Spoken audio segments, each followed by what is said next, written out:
Hello, everybody. Today is January 19th, 2021. I almost said 2020. If only that was before everything. And today we're doing government and social media. You want to go through that again? What, 2020? No, I mean, I'm just saying, we were so naive in January of 2020. Things were still normal. I could go to the grocery store without, putting on, 20 years of sanitizer and I guess if I got the opportunity to do it again with the knowledge that I have now, I would, because boy, I'd make a lot of money. yeah. Well, we've got government and social media today. It just so happened that that's how it played out in terms of numbers, but boy, there was a lot of government and social media crossover this week. There was. So when we cross over, we'll have kind of like a blended section. There were so many disappointed comments that were like, do you fear the algorithm? Is that why you're not talking about it? And it's like, no, it's because we filmed these in the past. But also, we do fear the algorithm. Absolutely. Yeah. That's the world we live in. And a lot of people are like, I can't believe that you bow down to that. And it's like, well, would you rather stare at a blank screen? Because that's what it is. That's the alternative. Join us on Patreon and Floatplane. Anyway, that's not the only thing that the government did this week. And let's talk about a few other things before we get to that. The FTC settlement with Ever orders data and AIs to be deleted after facial recognition pivot. Now, you might recall this story. We mentioned it at every stage, but let me just refresh here. Ever was a cloud storage company. And then people uploaded their stuff, and they said, you know what, we should pivot to facial recognition. It was for like selfies and stuff. Yeah. So they used that face database as which people did not sign up for as the basis to train their AI, because it's like, oh, we got all these people's personal information, we got their faces. So the FTC has ordered them to delete not just the data, but any algorithms that they trained as a result. Now, there's a dark side. There seems to be some malicious compliance here on the part of Ever. Did you see their statement? They updated it with a statement from Ever, which is like, yeah, we already complied with this. Like, if you're running a story, you're trying to make a big deal out of it. We already deleted the AIs in the algorithm, but we still have our algorithm. We have another algorithm that wasn't trained on that data. It's like, We've closed that company and started a new one. Well, see, that's the thing. I don't think there will never be a company that complies 100% with that requirement, because how could you enforce it or prove it? Yeah, I mean, it almost reads like, yeah, we didn't use our face recognition data. We used all the social media that people already posted to the internet to train the new one.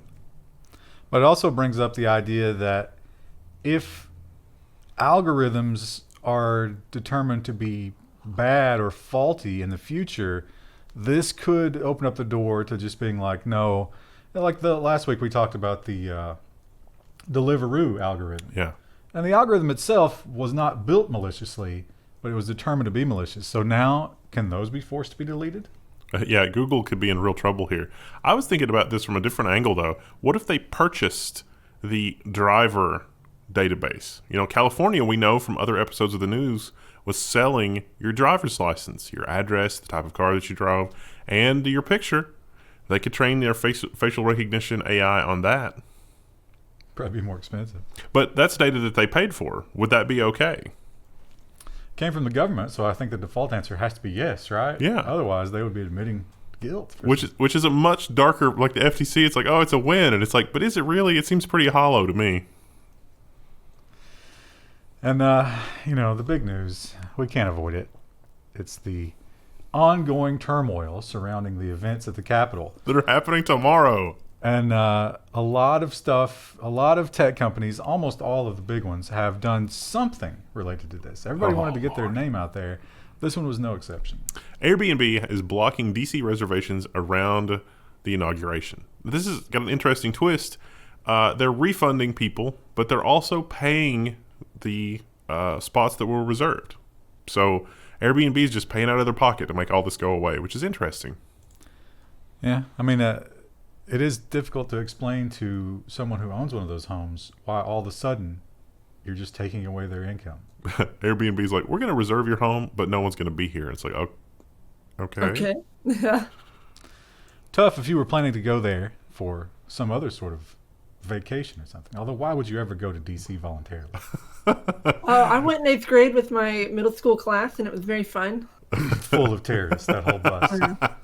We've always been at war with Pan Am. Is that what it is? I can't remember. And we talked a lot about the big spending bill and the relief bill and all that stuff. There was some kind of weird, like 2 bills in parallel. I don't know. Anyway, there was a lot of really bad stuff there, like the kind of stuff that we should have sieged the Capitol over. But we decided to do it over the other thing. Anyway, it turns out maybe one fun little nugget is in there. I don't know if there's any more, but this one is. I don't have much hope for this, but I like it. I like that it was added. The U.S. intelligence agencies have 180 days to share what they know about UFOs, thanks to the relief spending bill. So this is a picture of some ducks that were picked up on one of those high-speed radars or high-speed cameras or whatever. Into the duck narrative? I don't know. You think do you think our intelligence agencies are even a little bit concerned about this right now? Like, this is probably a blip on their radar compared to what else they're dealing with. I don't know. I think it was it Thunderfoot? Thunderfoot did a really convincing video on one of those was definitely ducks. And like watching it, it's like, oh yeah, I could see that that's definitely ducks. But I would love to see what the sum total of this whole data set is, because surely there are unexplainable things that we need to look at.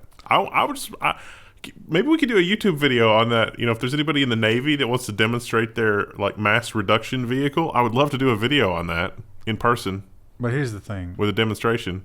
You know, in a lot of cases, I would say that YouTubers are, definitely right up there with professionals. When it comes to military, I do not believe that at all. Yeah. The military knows what it is doing. That's one of the branches of government that actually works. Now, it might be working for terrible, terrible goals, but it is accomplishing that. Who says the CIA can't do domestic operations? So anyway, and it could be that they're like, oh yeah, we figured out this was ducks, not a big deal. There might be like, a paper in there, and it's like, oh okay, and they just never bother to release that. So it'd be good to know. I would like to see that. SolarWinds continues to, man, how happy are SolarWinds with the direction the news cycle went? Yeah. It could not have been any better for them. I think they've already been forgotten. Yeah. But Krebs has not forgotten them. He's digging in to the treasure trove that is the stuff that was leaked and finding some interesting nuggets. Sealed U.S. court records exposed in the SolarWinds breach. So this is a nice little write-up. It turns out they were using the same system for sealed records and not sealed records. This is, sealed records, you sort of automatically want to go to somewhere like nefarious, but there is actually a lot of stuff. Like these records should be sealed in a lot of cases for a lot of good reasons. There's like children involvement in cases. There's stuff where you don't want someone to find more information about their victim. Yeah. It kind of makes sense. Now, there's also those secret courts with the whole FISA thing. Yeah. That's a bit of a problem. I'm not defending that. Now, was your interpretation here that the courts actually have a separate system that is isolated from this one, but no one uses it because it's too isolated, and now they're just going to use the other system while the first system gets patched? They were using Pacer, which is, like you say, everything else. I don't know if they had it before, but the new thing is what you're describing. Yeah. There's going to be like an air gap system. Yeah, you got to use thumb drives. And you have to physically make those transfers. Paging that guy that exfiltrates data with blinking LEDs. You're needed in aisle 3. You can also use good old paper. Going back to that. So, yeah, if you have a sealed case, Pacer, I got bad news for you. I don't know if you'd have any recourse for that. No. Well, we'd like to talk about advances in space, and this headline really piqued my interest. After reading it, I found out that they haven't really done anything yet. No. Unfortunately. UK nuclear spacecraft could halve the time of a journey to Mars. It'll only be 3 months, and Rolls-Royce is building a nuclear engine. Now, the article doesn't talk at all about the whole reason that we've been kind of sketchy about using nuclear engines, which is if something goes wrong during a launch, you scatter nuclear material over a very large area. When has that ever happened? Never. Well, I mean, I can... It's fine. Rolls-Royce does already build all the engines for the subs, so they do know about that. They're also doing mini reactors just for electricity generation. So Rolls-Royce really going hard on the nuclear in the 20s. Yeah, I don't know. The other thing is like one of the big things about this is about long-term space travel, and I guess this is unmanned at this point. But is the defense of the background radiation in space affecting astronauts to just dose them with homegrown radiation to combat it? It doesn't make any sense. Yeah, I think this is just it's like if you were to breathe in a lot of smoke from the engine of the wood-burning ship that's traversing the Atlantic, you'd probably die. But just dumping that smoke into the atmosphere, it's not really going to make a difference. Although it is possible to date artwork as forgeries by looking for radioactive material that would not have been present prior to nuclear testing. How about the alien civilization that hasn't contacted us because of their version of the Prime Directive, and this thing goes out of control, crashes into their planet, and explodes. And now we're at war, and we don't even know it. Maybe they would send us a strongly worded letter like, by the way, you have neighbors. You need to be aware of that. Maybe they'd just send a disease that would spread throughout the entire world that we would have to learn to come together and deal with. But they knew we couldn't do it. Yeah, I guess. I mean, if they thought that we would come together, the joke's on them, isn't it? Well, we're doomed. The EU, we've talked a lot about all the various competing broadband from the sky efforts. Of course, Starlink is the leader, and Bezos has got his version. They got one in India. Is it OneWeb, I think is what that's called. And the EU doesn't have one. But this is another headline where you read it and you're like, oh, they've got an idea. Nope. No, they don't. The EU must move at speed on space broadband network. This seems to be an article about a really passionate speech that somebody gave the EU. And they talked about Starlink and how Starlink is going to be, first mover advantage. But the UK does not have any company in place to be able to provide that. Oh, no, the next story should be Russia and the Starlink fine. Because Russia has already announced that if you use Starlink, you're going to be fined. Just keep that in mind when we get to that story. So also in the EU, which is why that's here, is this another headline that I couldn't parse much useful information from. Could you? Seems like just more promises. Yeah. Reasons to be cheerful. Don't toss it, just fix it. Europe is guaranteeing citizens the right to repair. This is kind of a feel-good story about apparently the municipal waste company in Germany, I think, wherever this was. They go through people's trash and they collect the electronics and then repair it. And they actually have a successful business selling the repair stuff, but because it's municipal, they don't really need to make a profit. They can just charge whatever it costs to repair the stuff that people have thrown out. And so it talked about how they've refurbished cell phones and laptops and blah, blah, blah. Some computers really are just too old to do anything useful for, so they'll make sure that they're recycled properly. But it was talking about how they had so much inventory and so much of it is awesome that was one of the things that convinced the politicians that we really do need a right to repair. And the guy was pointing out how every year it gets worse in terms of just opening one up breaks it. Yeah. So, yeah. Which is not a surprise if you've ever tried to do that. It'd be nice if they would do something like that, but I think it will take a long time and it will be bitterly fought by the lobbyists. Yeah, I do think it's interesting that the only point where they got interested in this was after it was like, this could be a viable business. Not, maybe we should not throw things out as soon as they're, a little bit broken. My takeaway on the context of it could be a viable business was more like this could pay for the cost of the recycling program as opposed to let's make lots of money.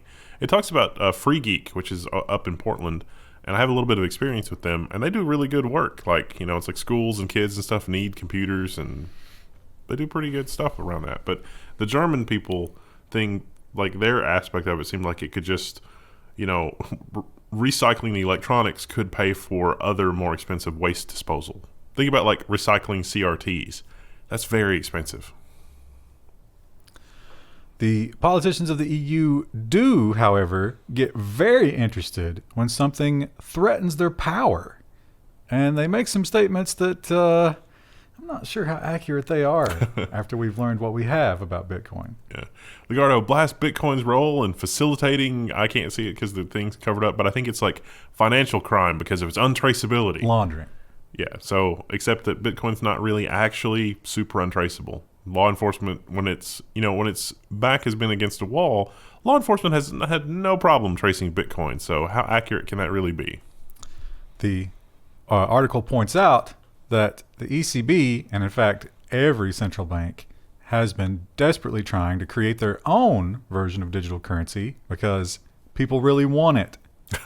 But as we've seen with other central bank digital currencies, the whole privacy thing, way worse than Bitcoin.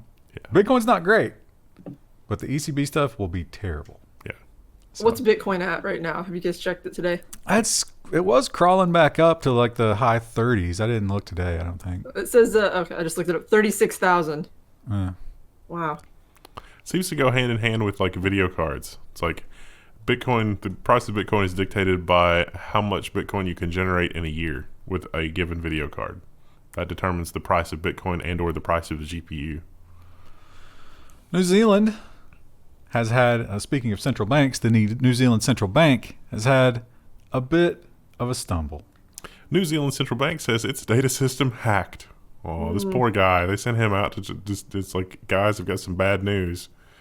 Yeah, not good. This does seem like it was a state actor from the various versions of this article that were read. Somebody was hunting somebody's money. He described that what they got and the level of effort they went to wouldn't make any sense if you were just trying to find a way to make money. Yeah. You had to be motivated by something else. Do you think that, like I'm just imagining, it could just as easily be, the CIA has co-opted Jeff Bezos, but it could also be, the CCP has co-opted Jack Ma. And he's like, no, I don't have any money. And they're like, look, we hacked the Bank of New Zealand. We know that's where you're keeping your retirement nest egg. And he's like, no. And then Did New Zealand go in with Australia on like banning exports of coal to China? Oh, that's a good question. I wonder if those things are related. Does New Zealand have coal? Yeah, see, I don't know. I'm not sure. I know Australia has been like a hard ass to China recently, so I wonder if they're trying to probe both of them, but I don't know if New Zealand is also part of that. That sounds like an engagement challenge for that 0.002% of our audience that cares about that. Yeah.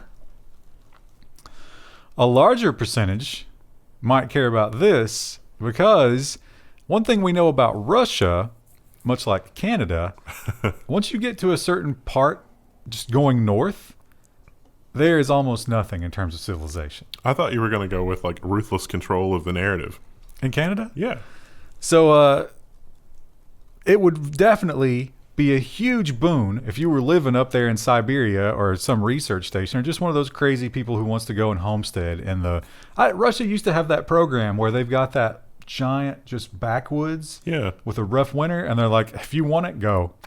Improve it and it's yours. And Starlink could make that kind of nice, although you'd have to generate electricity somehow. But don't plan. Don't be like, all right, I'm going to go and get my homestead parcel now, because there's a catch. Russia may find citizens who use SpaceX Starlink service. And I think may is will, because they've already announced how much the fines are. And it's a lot more if you're a business as opposed to an individual.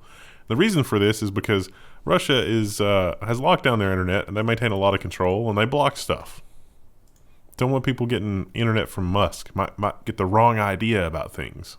They've announced their own version of the space internet, but that, of course, will have the same controls on it. So you don't have to worry about people getting that dirty, dirty Western information. Another country who is not a big fan of unrestricted internet, as they have shown time and time again, Turkey. Turkey probes Facebook's move to collect WhatsApp data. And even Reuters is forced to concede in the article, this is about fines and fining Facebook and other social media. Everybody else has gotten a taste, right? Why not Turkey? So, again, Turkey offering their own solution, a government-run communication app, which definitely won't be tracking you. Definitely not. Not at all. We got to pause this. It's too distracting. And, let's go ahead. There's just no avoiding it. Let's put our waders on. First, let's talk about what I feel are some rare voices of reason and coming from some weird places when it comes to the current situation in the United States. Fortune.com has the headline, quote unquote, problematic. Trump's Twitter ban prompts outcry over tech companies' power from Germany and France. And The Guardian has an article. Poland plans to make censoring of social media accounts illegal. Poland's position basically is that it should not be up to private companies. It should be up to the government to say, no, you're not allowed to say that. Take it down. That was what Merkel said as well from Germany. She was like, this should be something that the government should legislate, not private companies. I can't believe I'm agreeing with that. I read that headline about the Merkel thing where she was like against Trump being censored, and I was like, what? And then I read it. I was like, no, she kind of has a point. Like, I get it. I understand her point now. There was, I can't remember which article it was, maybe in the social media section, but there was one, and one of the subsection headlines was Facebook takes control. And you think about, yeah, that is kind of what they did there, right? Yeah. They took control of what the American people get to see, not just Facebook. Basically everybody, all the big tech companies. And that is a problem. And you got to I mean, this is probably self-preservation from leaders, right? Because they're like, oh, that could happen to me. But they are right. Yeah. Even if it's for the wrong reason. Well, it also goes down to infrastructure. I mean, Amazon also pulled the plug on like Parler, and there's a whole rabbit hole that you go down that. But how far do you go? Is it electricity? Is it other infrastructure? Like where's the line? And is this something that the legal system should handle? Like, is it innocent until proven guilty? Like, okay, you're saying something that is going to incite violence. That's a tort. Like, there are laws against that. But is it just because the law doesn't move fast enough? But you have to prove that. Yes. And the burden of proof is pretty high, and nothing he said can amount to that. So, if you cut it completely, take like the end of what he said off of it, which is what every news station did, then yeah, there's a little bit of an argument. But he followed it up with the whole nonviolence thing. What if people are really stupid?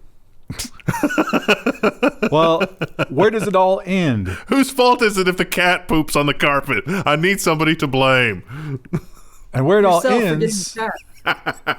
is probably something like this, which before, we do have, and maybe this is a little bit of, superiority complex, but we look at these African countries and sometimes some of the Asian countries, and it's like, wow. No, I think there's some wisdom in this. But now we have to look at it, and we look at our own situation and be like, oh, we're like one little event away from this. Yeah. Uganda, this is Reuters now. Uganda orders all social media to be blocked.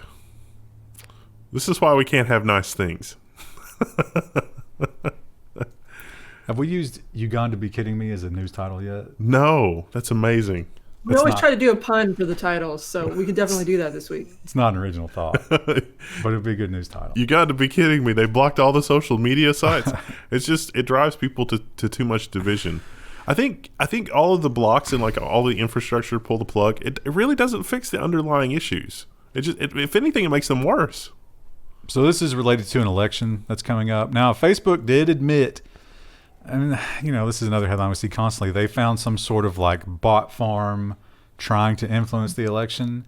But the solution to that being just turn it all off seems a little extreme. The Uganda election. Oh, right, yeah. We should be clear about that. And so now moving into social media, but not really leaving the current topic, of course. Now, you could take this headline, and actually we have two headlines here, but you could take either of these headlines, erase the giant tech company's name, put another giant tech company in there. They all did it. Yeah. YouTube takes action against Trump, bans uploads for at least 7 days. And it's because he posted a video that would incite violence, they said. YouTube. It's a strike. It's interesting that, that's a strike, but the other day when we talked about the YouTube creator thing, promoting WAP as like women's empowerment, and they're like, oh no, this is an age restricted video. So other companies also followed suit. Twitter's share fell 7% following the permaban. They went a little further, to be fair. Although there's a lot of speculation, what do you think the odds are they give him back the YouTube account ever? Probably. I don't think that'll happen. No. I think they would prefer not to do that. Twitter, Facebook, YouTube. I saw Snapchat. Does Trump even have a Snapchat? I don't know. I'm sure one of his staff was for him. Again, I think almost all of this is not about trying to advance the conversation in any meaningful way. I think all of this is just a dog and pony show to distract from real problems. Yes, absolutely. It's signaling. But see, here's the thing. Here's the most terrifying thing about this situation is a non-trivial portion of the population is screaming for this. For censorship. And a non-trivial portion of the population is screaming for the other thing. When in fact the problem is neither one of those things. And we really do have to come together to solve this problem, because as long as we're fighting each other, we're not fighting the people that are manipulating the situation to, I don't know, come out on top. You're going to catch so much hate for saying that, though, because you're not allowed to take that position anymore. I mean, but it's just, there's a lot of really dumb people that make it really bad on both sides too, because it's like, no, obviously I don't agree with that person, because he's like, it's weaponized idiocy. They're weaponizing idiots.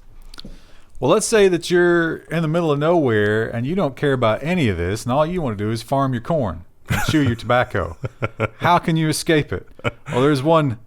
I'm not sure how good of a solution it is, but they're trying something. Newsweek reports internet provider to restrict access to Facebook and Twitter customers who request it. Now, this is in Newsweek. This is a little different, but yeah, this is totally okay. If you request it, it's totally a thing. But I think was the ISP in Idaho? It was not voluntary at first. Yes, right. Yeah. That's what I was going to say. And the FCC actually said that was okay. Remember with his Ajit Pai, up is down, war is peace reasoning, he was saying that it's not okay for Twitter to ban people, but it is okay for ISPs to ban websites. And it's because of the whole, it's a data service, not a communication service kind of thing.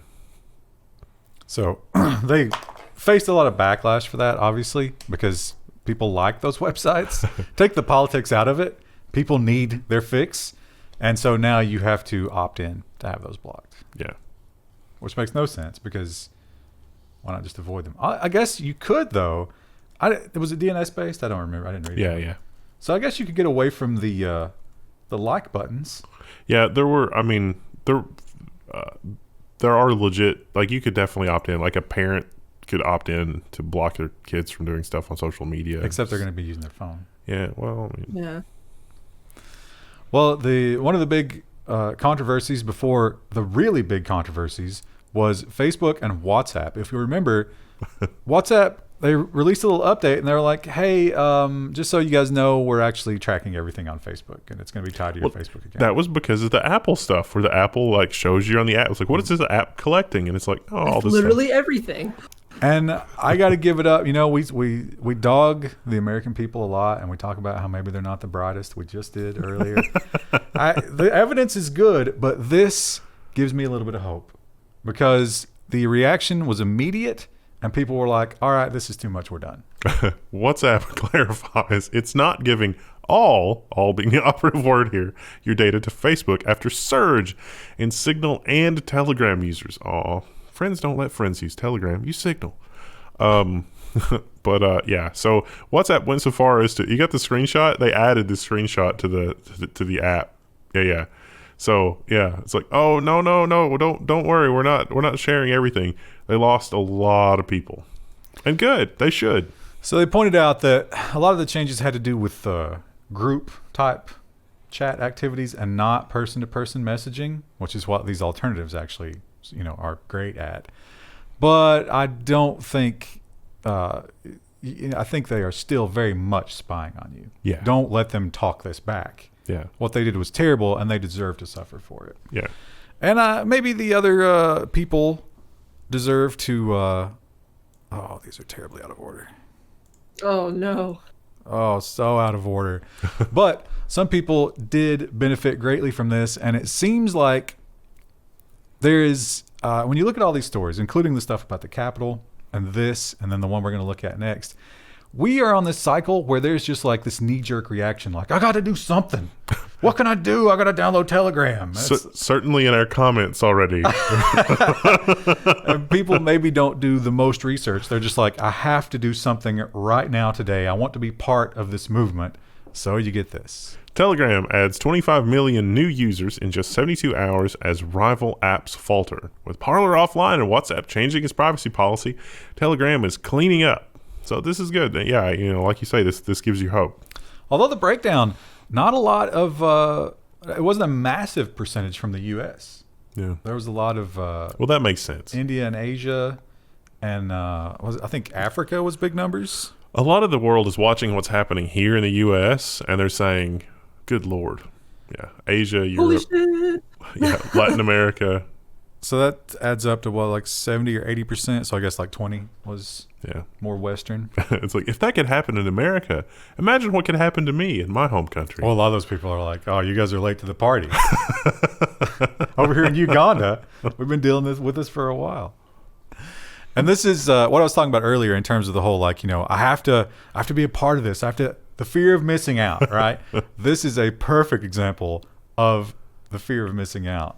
Elon Musk advises people to ditch Facebook and use Signal. That was a tweet. It's another one of those stories that spawns from just a tweet or two. I guess I don't know if this article covered it, but the fallout here was that Signal Labs, or is Signal Labs this company? Yeah. There's like Signal Consulting or something like that. The Signal company, the parent company, is not publicly traded. But there is a company with Signal in the name that's publicly traded that went up about 300% after this tweet. I was going to say, like, what happened in the stock market? Yeah, it just blew up. It's a penny stock.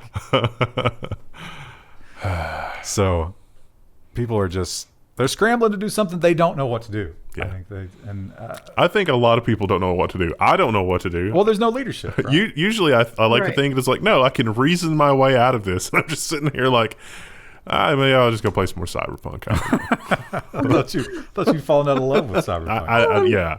I'm going to play some Minecraft and, build the utopia I always wanted. You got to get into the indie roguelikes, because then it just goes on forever. You can just waste an infinite amount of time.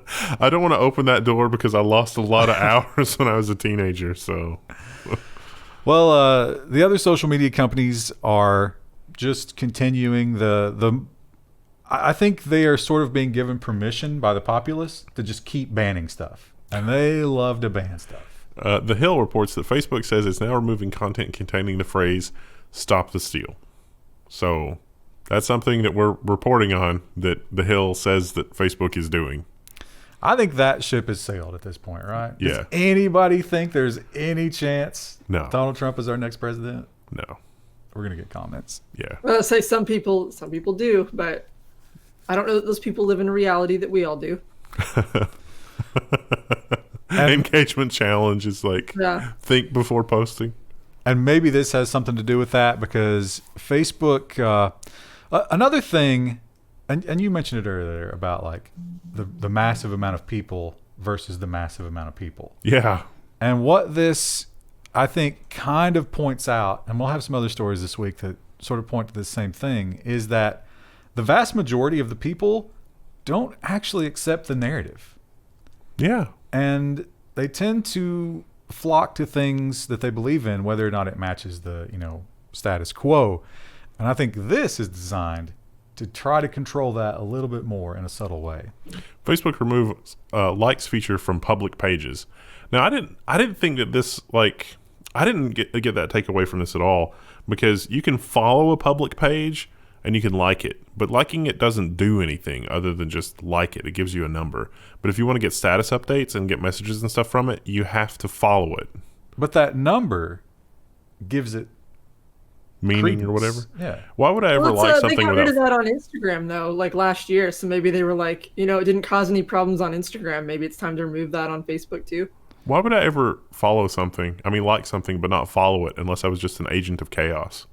Because wow, that is so naive. That's the whole thing where people don't read the headlines; they just retweet them. That's massively huge. So you're gonna say, if you go to the Facebook page for "Stop the Steal," and you're like, "Yeah, let's stop the steal," and you click that like button, and then the next person's like, "Oh, that's got a lot of likes. Let's check that out." I think Facebook wants to control that down. Yeah. I hadn't thought about it like that.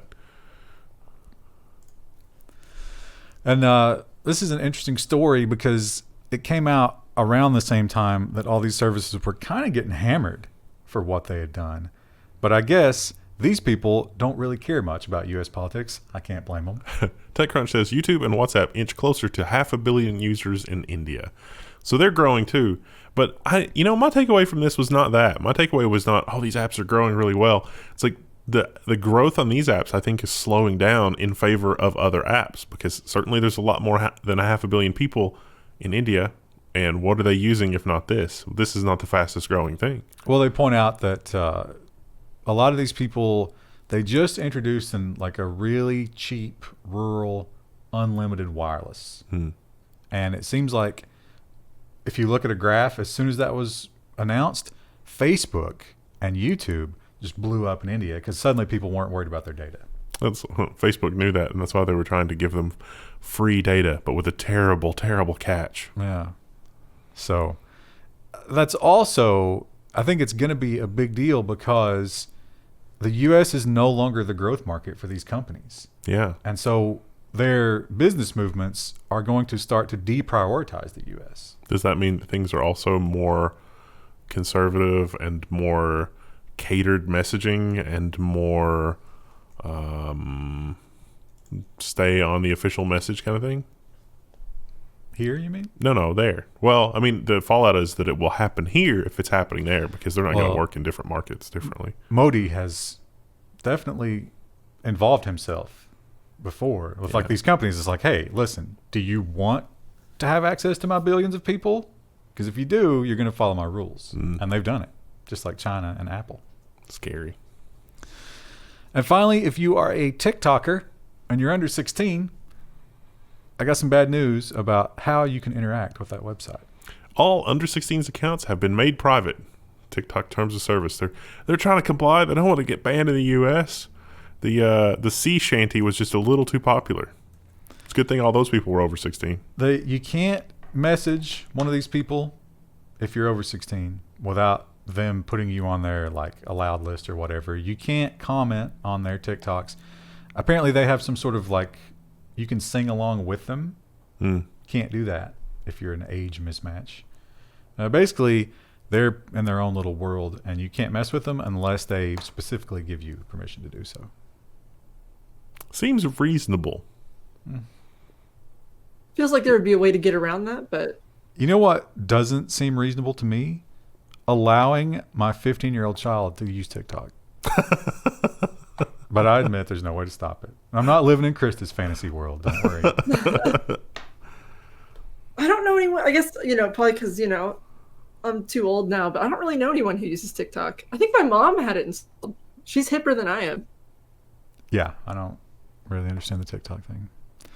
Krista, it's been a fast-moving week, but the chat does not know. Are you going to give them your bad news? Oh, yeah, I guess so. I was looking at a house, me and my husband were, and then we got an inspection done, and apparently a bunch of the electrical is not very good. So we're getting a second inspection just for the electrical, and honestly, we don't really have high hopes for it, but if it's as bad as the initial home inspector said, we will probably be walking on that house. So, Krista, you don't have any ground wires anywhere. It's pretty bad. I know. It's pretty bad. Well, I wanted confirmation, and I want to get an estimate to see how expensive it is to fix. Because if it's like not awful, maybe we can get the homeowner to come down on the price, but I don't know that they will do that. So it's most likely we're walking. It blows my mind that they renovated the place and had the walls open, and we're not like, gee, do you think maybe we should run some wires that are not 100 years old? Yeah, it's not great. So I don't know. Probably a walk, but I don't know. One day maybe I'll have a house. It's wildly unlikely that the first one was ever going to play out, Krista. You had your hopes set too high. Yeah. You learn some things, and you'll be that much better for the second go around. That is a platitude, but I accept it. Well, tomorrow we will come back with business and I think robot. Oh, yeah, that'll be nice. A lot of hardware news because of CES. Oh, I forgot to plug the store, too. Store.level1text.com. See, I'm wearing the Level 1 Text hoodie. Are we... We are having a massive product purge. Sale. We're clearing out inventory, so Go buy some stuff if you've been looking at it for a while. Are we not doing sponsor in January? Not January. Okay. February. All right. Well, we're the sponsor in January. Join us on Patreon and Floatplane because reasons. So we won't mention that hosting a website.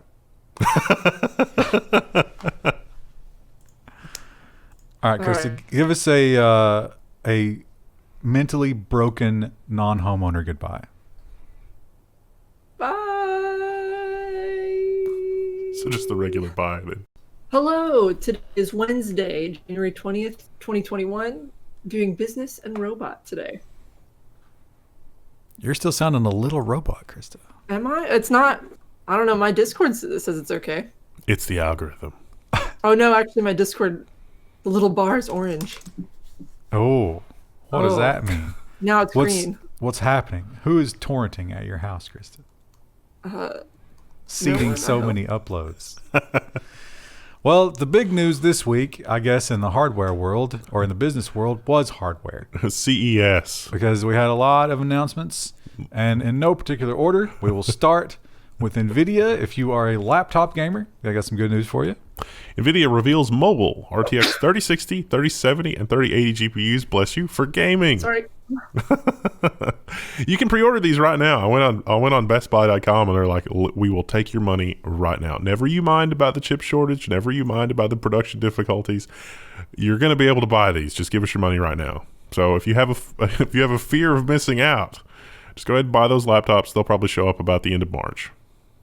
And unsurprising, given their recent past and basically doing this every time they're able to shut down their competition, AMD showed off a little bit of everything.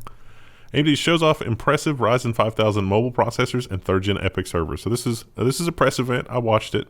It was really weird. It was super weird. The fact of the matter is, it's really hard right now to buy Ryzen 5000 desktop and AMD GPUs.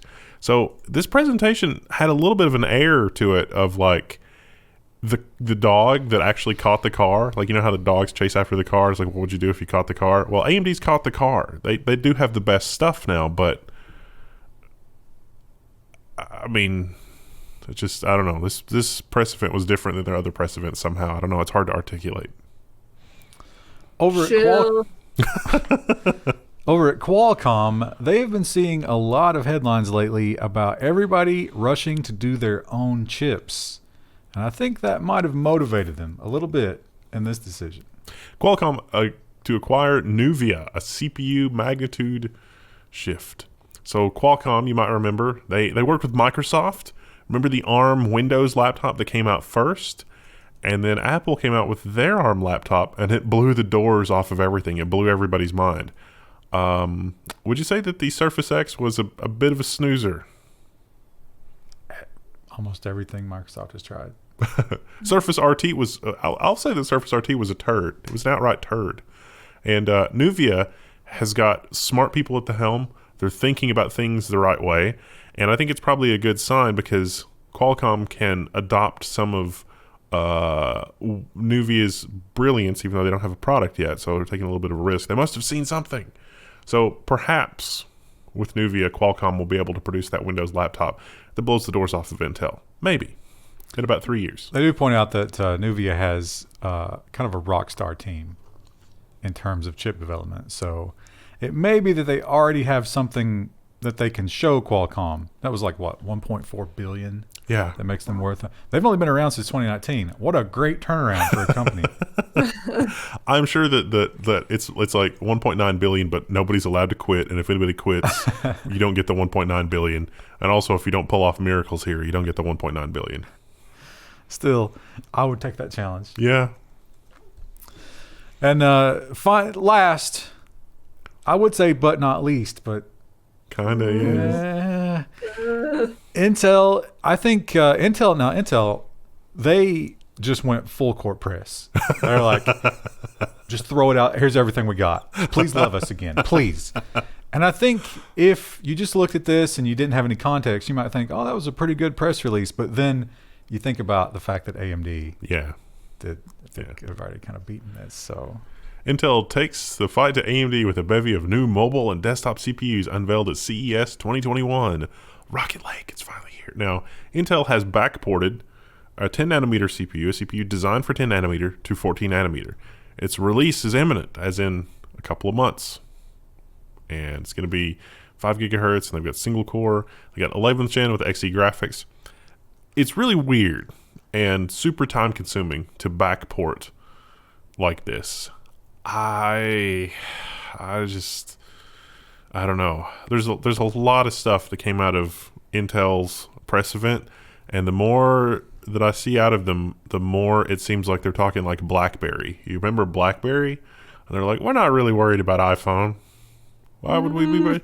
There's no keyboard. Why? How could something with no keyboard possibly take over the entire universe? It's kind of what Intel feels like, and I think they know it too because they're making some radical changes.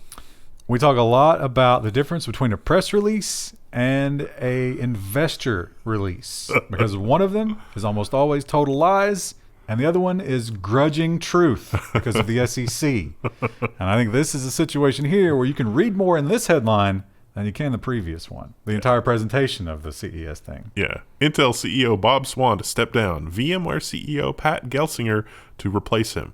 Now, that is an Intel alumni. You know, he started at Intel when he was 18. He's brilliant. He's done an incredible amount of work. I'm really hopeful about Intel's future. It's a return to engineering. VMware has a lot of experience with a lot of customers for computing. And so he may be able to turn it around. I bet if he does the Steve Jobs thing and gets his hands in every different department, we see a lot of sweeping changes over the next few months. He doesn't take the helm until February, but yeah, it's looking like Intel might be able to not BlackBerry themselves. It'll be awesome. Of course, that is all about x86. But could the 20s turn out to be the decade where we leave it behind? The roaring 20s. Some companies think so, and they have some interesting new products based on that. Move over ARM. The Beagle 5, I guess? Yeah, it's Beagle 5. Beagle 5. Every company involved with RISC-V has 5 in the title. Have you noticed that? As a V, yeah. Well, I mean, they're just trying to ride the coattails there. It's $150. It's RISC-V. You can get 4 or 8 gigabytes of memory. It's got USB 3. It really does look like it ticks all of the boxes. Debian, high performance. I mean, this thing looks like it would be a ton of fun to play with. I'm on the short list to get, one. I signed up on the website, so we'll see what happens. $140. Not bad, and you can do some pretty advanced AI type stuff with that hardware. I'm just going to run Minecraft on it. And, if it runs Minecraft faster than the new Raspberry Pi 4, I'll consider it a win. Does Java roll well? Yeah, it actually runs surprisingly well Really? on the new Raspberry Pi. It's not great, but it's not No, terrible. I mean on RISC. Oh yeah, it should. It should run really well on RISC-V. Of course, at CES, you don't just have the PC stuff. Got to talk about the phones, right? Samsung kind of took a step back for 2020 because uncertain market, and it seems like they are still not completely confident to go back to those big numbers. The Galaxy S21 and S21 Plus are Samsung's new, more affordable flagships. $200 off. $200 off. But they do feature the new Qualcomm Snapdragon 888, which is a 5 nanometer processor. And insanely fast. And remember, Qualcomm was like, oh, we don't know if anybody's going to use these, so they're breathing a sigh of relief, I guess. Well, people are using them, but they're not, the $2,000 flagship phone that the market wanted to head toward. $200 off does still land the more expensive model at $1,000. Yeah. I think that, it looks like prices are also going up, but it's really that the money printer is going brrr this whole time because, I think that's a factor here. It's not going to stop. We got $2 trillion rolling in. Got to go somewhere, right? I mean, if you look at the prices of cars and houses and stuff, it's out of control. But if you look at food hasn't caught up yet, but it will. Have you seen those great screenshots? And they might have been, taken at a different time, but it looks like it was done correctly. As soon as the $600 stimulus was announced, somebody got a picture of a Walmart, and they had the impulse buy aisle was nothing but TVs, $599.99. Yeah, I saw that. They know. I feel like I used to be really incensed by that because it was like, oh, Walmart, they're just, they know that people can't control themselves. But I know that Jeff Bezos has done something far more insidious than that. And so it's like, okay, Walmart, you can have your transparent grifting. It's okay to be evil as long as you're not as evil as the next guy. Yeah, I was going to say, that's pretty much what you just said. Yeah, well, people will throw away their money, and they will throw away their money on stupid stuff. Stupid stuff like...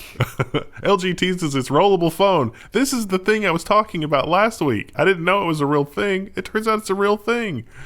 Yeah, it rolls. Those motors are not going to last. No. I'm so sorry for you if you buy this. It does look cool, I guess. I think... Well, what I was talking about last week was like the technology, like the rollable technology, seems like it is going to be more durable in this format than something that folds over half. Like folding it and creasing it in the one spot over and over again versus something that unrolls. It seems like the thing that unrolls would be more durable. But something with motors and all that kind of stuff, that doesn't seem like. I was just imagining something that you just pull and push, and it's just But that you're going to pull it too hard. And then break it or something? Yeah, there's going to be a huge problem with people sending those back. Or the mechanism gets caught or whatever. Yeah, I don't know. So that's a thing. I do understand that a bigger screen on demand sounds cool, but I just can't imagine it works well. No.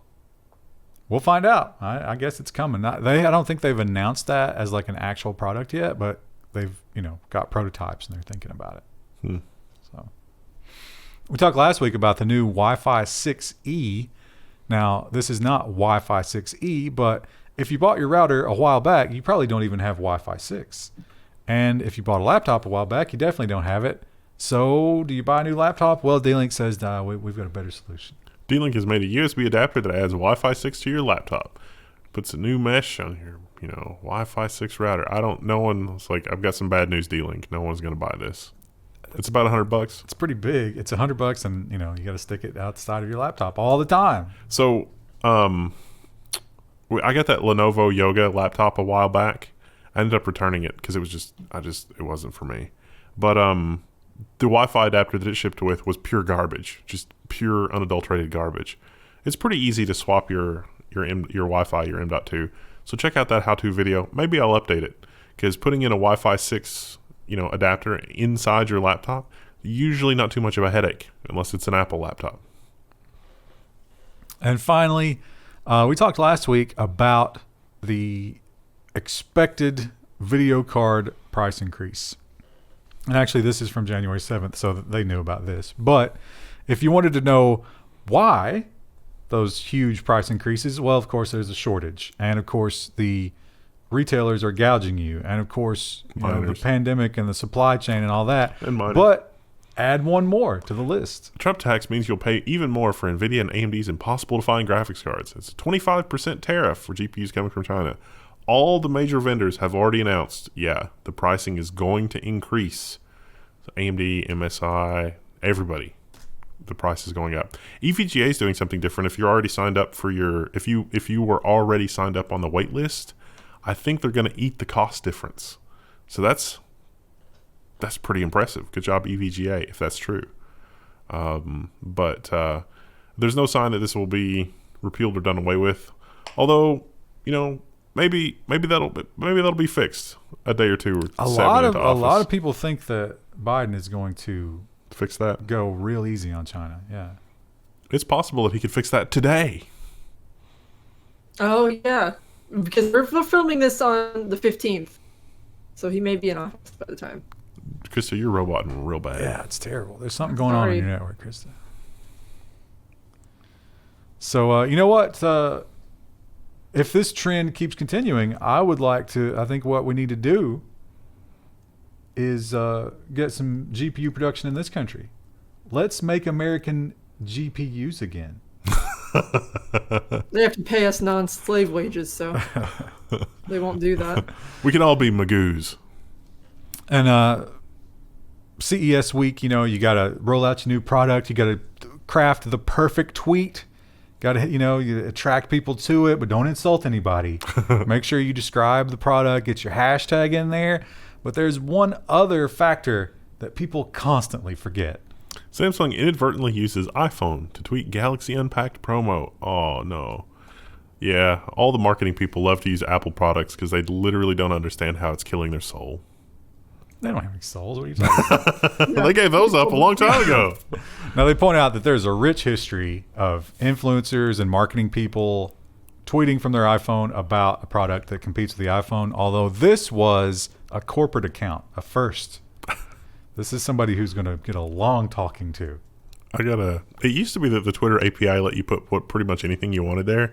I really want to do, when it supported third-party apps, I really want to do it's like tweeted from RISC-V or tweeted from AS6000 or something like that.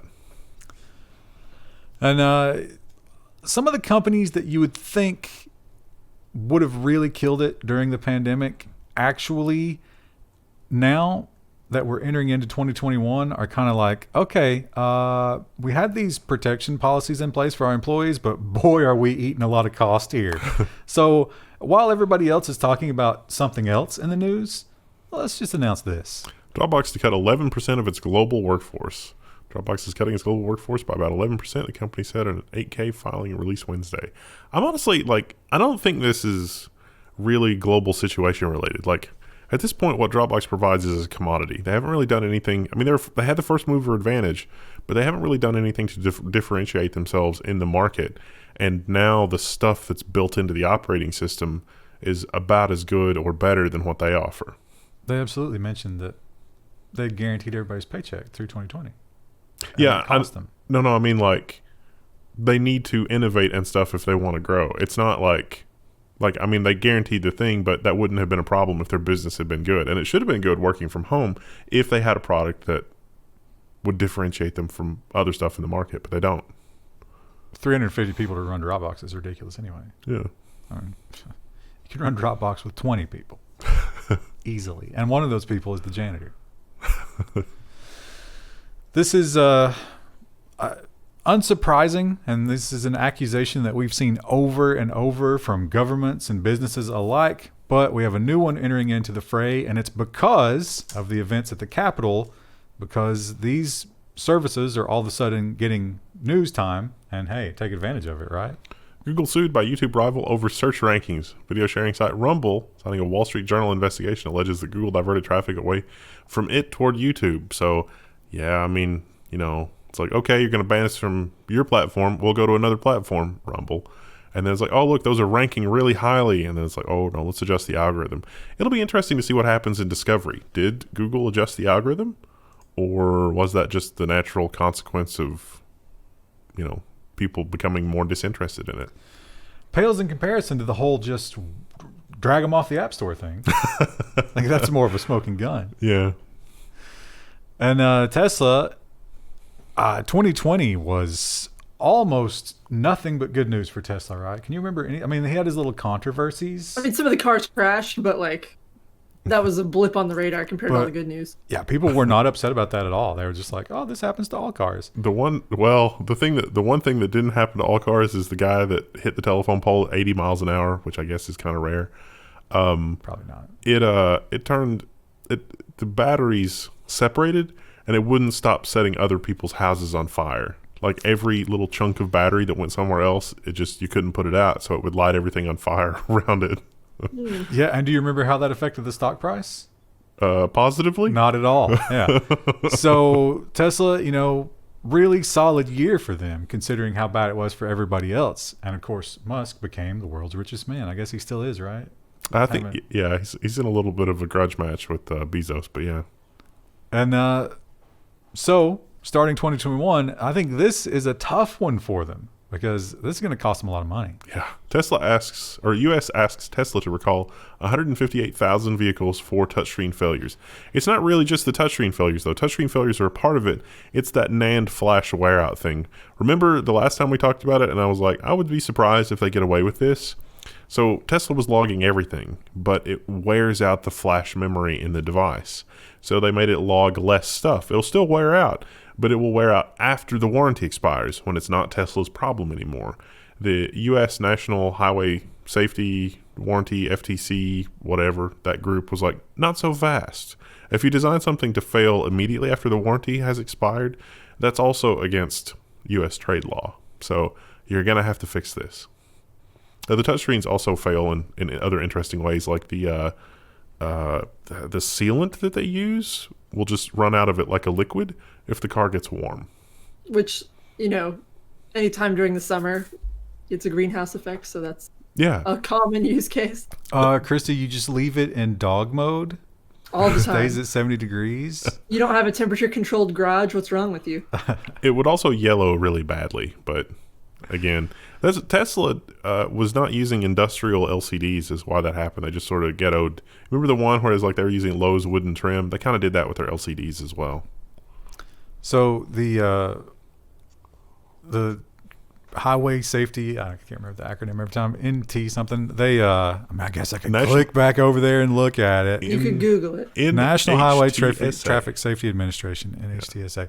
So they pointed out that up until now, Tesla has required you to pay for this fix. Yeah. It's not a warranty fix, which is pretty bad.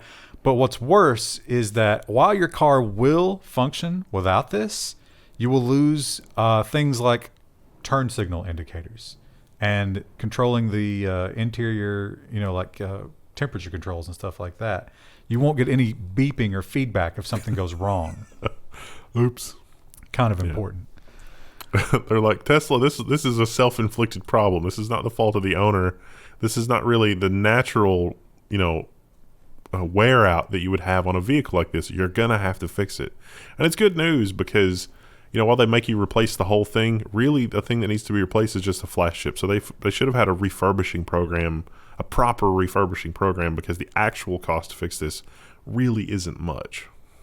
I suspect next week or soon after, there'll be a headline where it's like 6-month wait to get your Tesla fixed under the warranty program. All your warranties expired. I'm sorry. You didn't register for warranty service in time. AT&T, we have long followed AT&T's rapid spiral into the death throes of a company. They're a terrible company. And maybe they got a little bit of goodwill from being bombed a few weeks ago. Remember that? That's completely... We got bombed and nobody remembers it. That's what the news is doing now. It's because it was a crazy white guy. So they bought DirecTV, which seemed like a bad idea. And then they just baffled their users with a million different contracts with DirecTV. One of them was over the internet. One of them was through the satellite. They had different names. They kept changing the names. They kept raising the prices. And why don't people want to buy our service? Unsurprisingly, AT&T kills off the failed TV service formerly known as DirecTV Now. AT&T TV now folded into AT&T TV, which just think about what you just said. That's insane. It sounds like you're having a stroke when you read the sub-headline. And there's also a no contract option. The no contract option actually costs less than the with contract option, but the no contract option doesn't make any guarantees about the pricing. And the contract option doesn't make any guarantees about what you're going to get. So in other words, there's still no reason to do business with AT&T unless literally you absolutely none. Have to. Yeah. Why is AT&T so awful? That is shocking. I imagine someday that someone will write a book about the management during this time, right? That'll be a good read. Do you think there's some intern there who's like, what if we just offered a good product to our customers? And it was like, no. Let's just rebrand it and keep making it worse. There might have been one who did that, and then they were just like, you never speak. Never How dare speak to you? us. Yeah. Please train your replacement to never speak. I mean, ever since AT&T announced the DirecTV acquisition, it's just been WTFs from us the whole way down because it doesn't matter what the product is. The whole thing's based on a lie. Well, you know what this points out? It never ceases to amaze me, no matter how many times I see it, is how long these giant corporations can survive doing everything wrong. The universe takes care of an idiot. Yeah, it really does. It works out. It also says a lot when you've got captive members because a lot of AT&T customers just literally don't have a choice. Yeah, you talked about the bombing thing in Nashville, and that actually affected phone service here for a while, and a bunch of my family's on AT&T because that's all they can get. Yeah, and they were all very upset. I actually heard various people talk about that, and the surprising thing about it, I guess it's not surprising. I've never dealt with a land phone line as an adult. I've never had one. I just thought, because I had a mobile phone my entire life. And except for in college, they paid for that. But a lot of people were like, wow, I picked up the phone and I couldn't get anybody. Nothing was working. I couldn't get long distance or something like that. And nobody was aware that they were an AT&T customer. There's an elderly engineer that worked on building this amazing copper network in the 1960s and 1970s that's watching our program. There's one or two of you in the audience, and he's crying right now because they literally built that network to withstand nuclear holocaust. And some penny-pinching middle manager that doesn't understand the importance of their infrastructure has, converted everything to IP using cheap stuff, and it's all resold, and none of it works right anymore. Yeah, none of that's running over the copper except for to the customer at this point. Yeah. So, obviously. Well, Amazon, boy, I tell you, I have gotten my money's worth out of Amazon Prime. How do I know that? Well, they've got this little dashboard, and they say, hey, look at the money you saved last year. Don't you feel good about yourself? And I'm sorry to admit that sometimes I kind of do. And the reason I feel bad about that is because that is what is known as a dark pattern. It's trying to convince me to maintain their service. I'm going to because I really like it, but it seems like some people don't, and they feel that that's not fair. Amazon makes it too difficult to cancel your Prime service, groups tell FTC. So a bunch of consumer advocacy groups are saying, hey, Amazon is making it way too hard to cancel Prime. I've never tried to do it, but I imagine I can think about like what goes through it. Basically, they're not trying to stop you. I mean, they are trying to stop you, but they're not doing it, overtly. They're just giving you other options. It's like, or you could do this, maybe give you a $10 gift card. I don't know. Maybe you don't cancel. And they're saying that that's not okay. When a user wants to cancel, you can't try and redirect them, which it's weird because, like, what about every website that wants me to agree to their cookies? Yeah. Because there's, Krista, is it Vanta Black? Like the blackest of blacks? Yeah. If Prime cancellation is a dark pattern, then those websites are Vanta Black patterns. Because they will make you click like 500 cookies to turn them off. Spectrum. I ran in. Oh, sorry. What? Go ahead. I was gonna say I ran into something like that recently. I bought my sister-in-law a teapot for Christmas off of this like random website that she wanted it from, and it was like jumping through 20 hoops just to get away from their email subscription. I was like, I don't want this. I just wanted to track my package, and now I want you to stop emailing me. And I had to like go through like 3 or 4 times to finally get them to cancel all emails. Or the ones, I like it when it's like, hey, you want to check out as a guest? And I'm like, I want to check out as a guest so badly. I don't want to register with you. And then they email you 20 times. It's like, we've really already created the account. You sure you don't want it? Yes, I'm sure. I'm positive. I don't want that. And I also don't want your marketing emails. Spectrum I don't is want another. your deals. Spectrum's another company guilty of that, especially on the cable TV side. When I finally canceled my cable TV, I was returning everything, and it was like, wait, this thing, like, I'm paying almost $100 a month, and I've got all my equipment and stuff here, and this thing says for the same plan, it's only $20 a month. And they're like, oh, that's an introductory offer. And I'm like, well, I mean, if you switch me to that, I'll keep my service. And they're like, oh, we can't do that. I'm like, all right, I'm going to return everything. I returned everything. And then like 3 days later, I got a thing, and it was like, you want the service for $20 a month? And it was just like, really? Really? I've been maintaining a home warranty because my HVAC is so like almost dead, but I let it lapse. Oh no! And it was the first of the year, and by the time I signed back up for it, I'd saved $50 off the price, and I'd gotten a Home Depot gift card for $50. Oh, nice! And I got like the first deductible waived. So sometimes holding out, you can really, if they're a desperate service. Home warranty is probably usually a bad idea, and I'm sure some of you are commenting that, but like I say, my HVAC is like late stage cancer. It's going to die. It worked out for me. I got a brand new HVAC, and I'm very happy with it. I'm waiting for that day. Well, if you are a big, if you've switched over because of the pandemic to getting everything delivered to your door instead of ever leaving the house, which, Christy, you're kind of doing that, although you cheat by sending out your husband. Well, no, we usually go to like a bulk store like once every month or so. What? And then we do one like big trip, and then we don't go out again. You shop together? Is that necessary?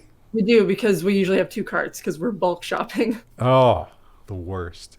Yeah. Well, anyway, if you don't do that, if you're actually responsible and don't go to the stores with 2 people, then maybe you're using Amazon Pantry, but not Yes. anymore. Amazon Pantry is being discontinued as Amazon consolidates its grocery delivery services. So I think we predicted this the day they bought Whole Foods. I was like, this is happening. And they put out that press release. I was like, don't worry, that's not happening. It totally happened. I have noticed more and more like small snack items are merging back into the non-pantry. Yeah. It's still, the prices are still a little too high because they have to make up that shipping somehow. I've noticed that when we've got the larger orders, that all of the stuff that ships from the local warehouse, like the amount of stuff that's coming from the local warehouse is staggering. And I wonder if, compared to what it was, and I wonder if part of the reason that they're getting rid of Prime Pantry and stuff is because they've like organized the warehouse such that all of the perishable stuff and all of the other stuff like that, like the grocery type stuff, is over on one side, and they've got enough data to know how much they need, because those orders, like no matter how we get it, those orders are almost always here the next day. I've ordered some weird stuff, and it's taken a long time to get to me. And then I've ordered it again, maybe the next month, and I get it the next day. Yeah. And I was like, oh, they knew. Yeah. They knew I was coming back. Yeah, that's exactly everything that we get now for the office. Some things used to take 3 or 4 days to get here, and now everything is pretty much instant. Yeah, well, Maybe it's less people using it too, though. Like, no one else is like stocking up their offices, so it's like, oh, let's just shove all their stuff in a box and get it there quicker. Yeah, maybe. but the stuff I ordered wasn't food stuff. And on one hand, how terrifying is that? It's like the Google thing. Google knows where you're going to go before you go there because they've been tracking your location. Now Amazon knows what you're going to consume before you consume it. On the other hand, getting it the next day is amazing. I love it. Yeah. It's like Christmas for adults. Do you remember how the grocery store used to be like in the 1970s where like, Paul at the grocery store would learn. It's like, hey, you didn't come in for milk and eggs at your usual time this week, so I came to your house to check and make sure you were okay. You weren't okay, and I saved your life. Amazon's not coming to save your life. How come Now- you're not consuming, customer? Now Come back. Now that story would be, I thought you weren't okay because you hadn't bought batteries in like 3 weeks, and you always buy a lot of batteries, and I came to your house and you were cooking meth and you shot me.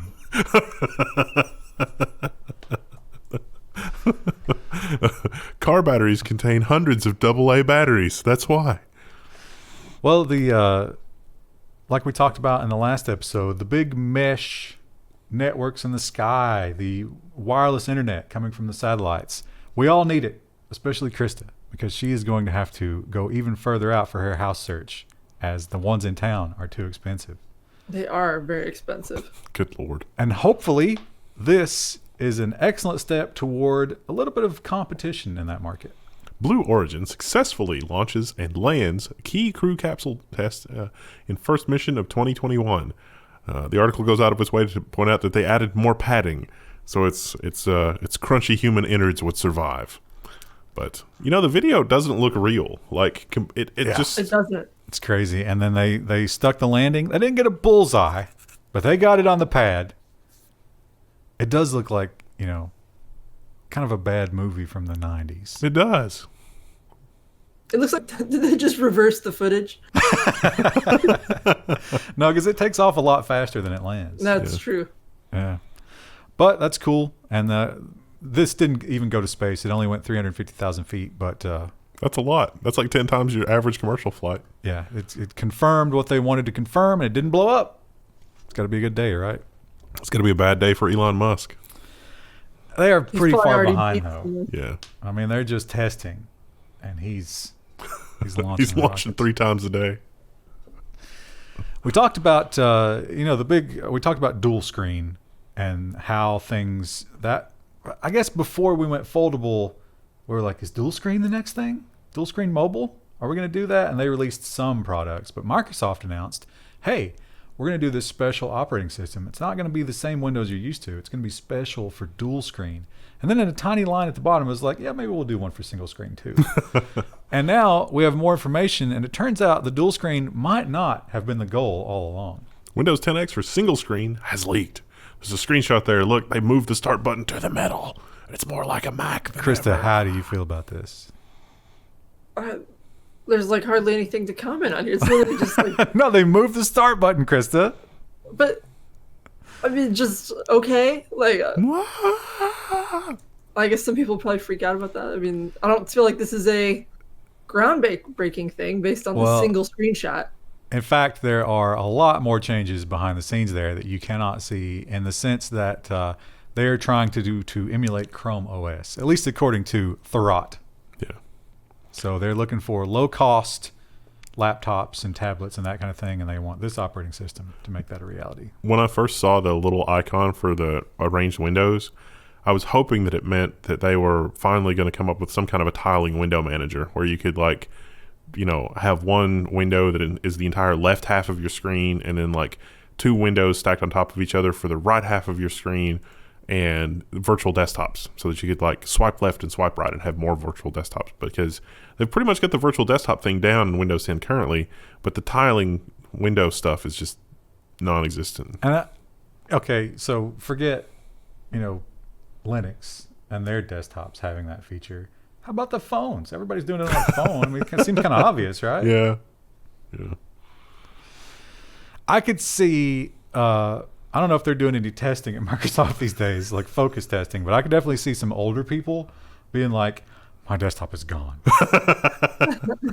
What am I going to do? It's not a wash in icons. It's like, no, but you have 6 desktops. And I'm like, what? I was working, and now all my programs are gone. They're just gone. It says they're open, but they're gone. So yeah, I don't know. The like that whole thing with did we talk about the vaccine rollout in New York City? Mm-mm. Oh man, I should have included that. It's a registration, a confirmation, a PIN, a 26-question questionnaire, and then a calendar scheduler. Nice. To get the vaccine. So they're going to exterminate the elderly. And here's the cherry on top of that. You know how they were worried about people like skipping line? There's a law that says if you go through that whole process and you schedule it, but you didn't understand, you don't show up on time, they throw the vaccine away. They can't put it back in the refrigerator. Well, I don't think they can, because like if it's exposed to the air for any sort of amount of time, like it's not as effective. But they could wait till you got there to take it out of the refrigerator. Take it out of the fridge. They could do that. The protocol is it has to be like ready, and then if you don't show up, they have to wait a certain amount of time, and then after that a certain amount of time, it's no good anymore. Humanity's doomed. The American healthcare system, everybody. So working as intended. GM also had some announcements to make when it comes to technology. These are some really, really ambitious announcements, especially the flying car. GM shares hit a record high as automaker reveals electric van and delves into flying cars. Now, remind me, who was it again that partnered with Rivian?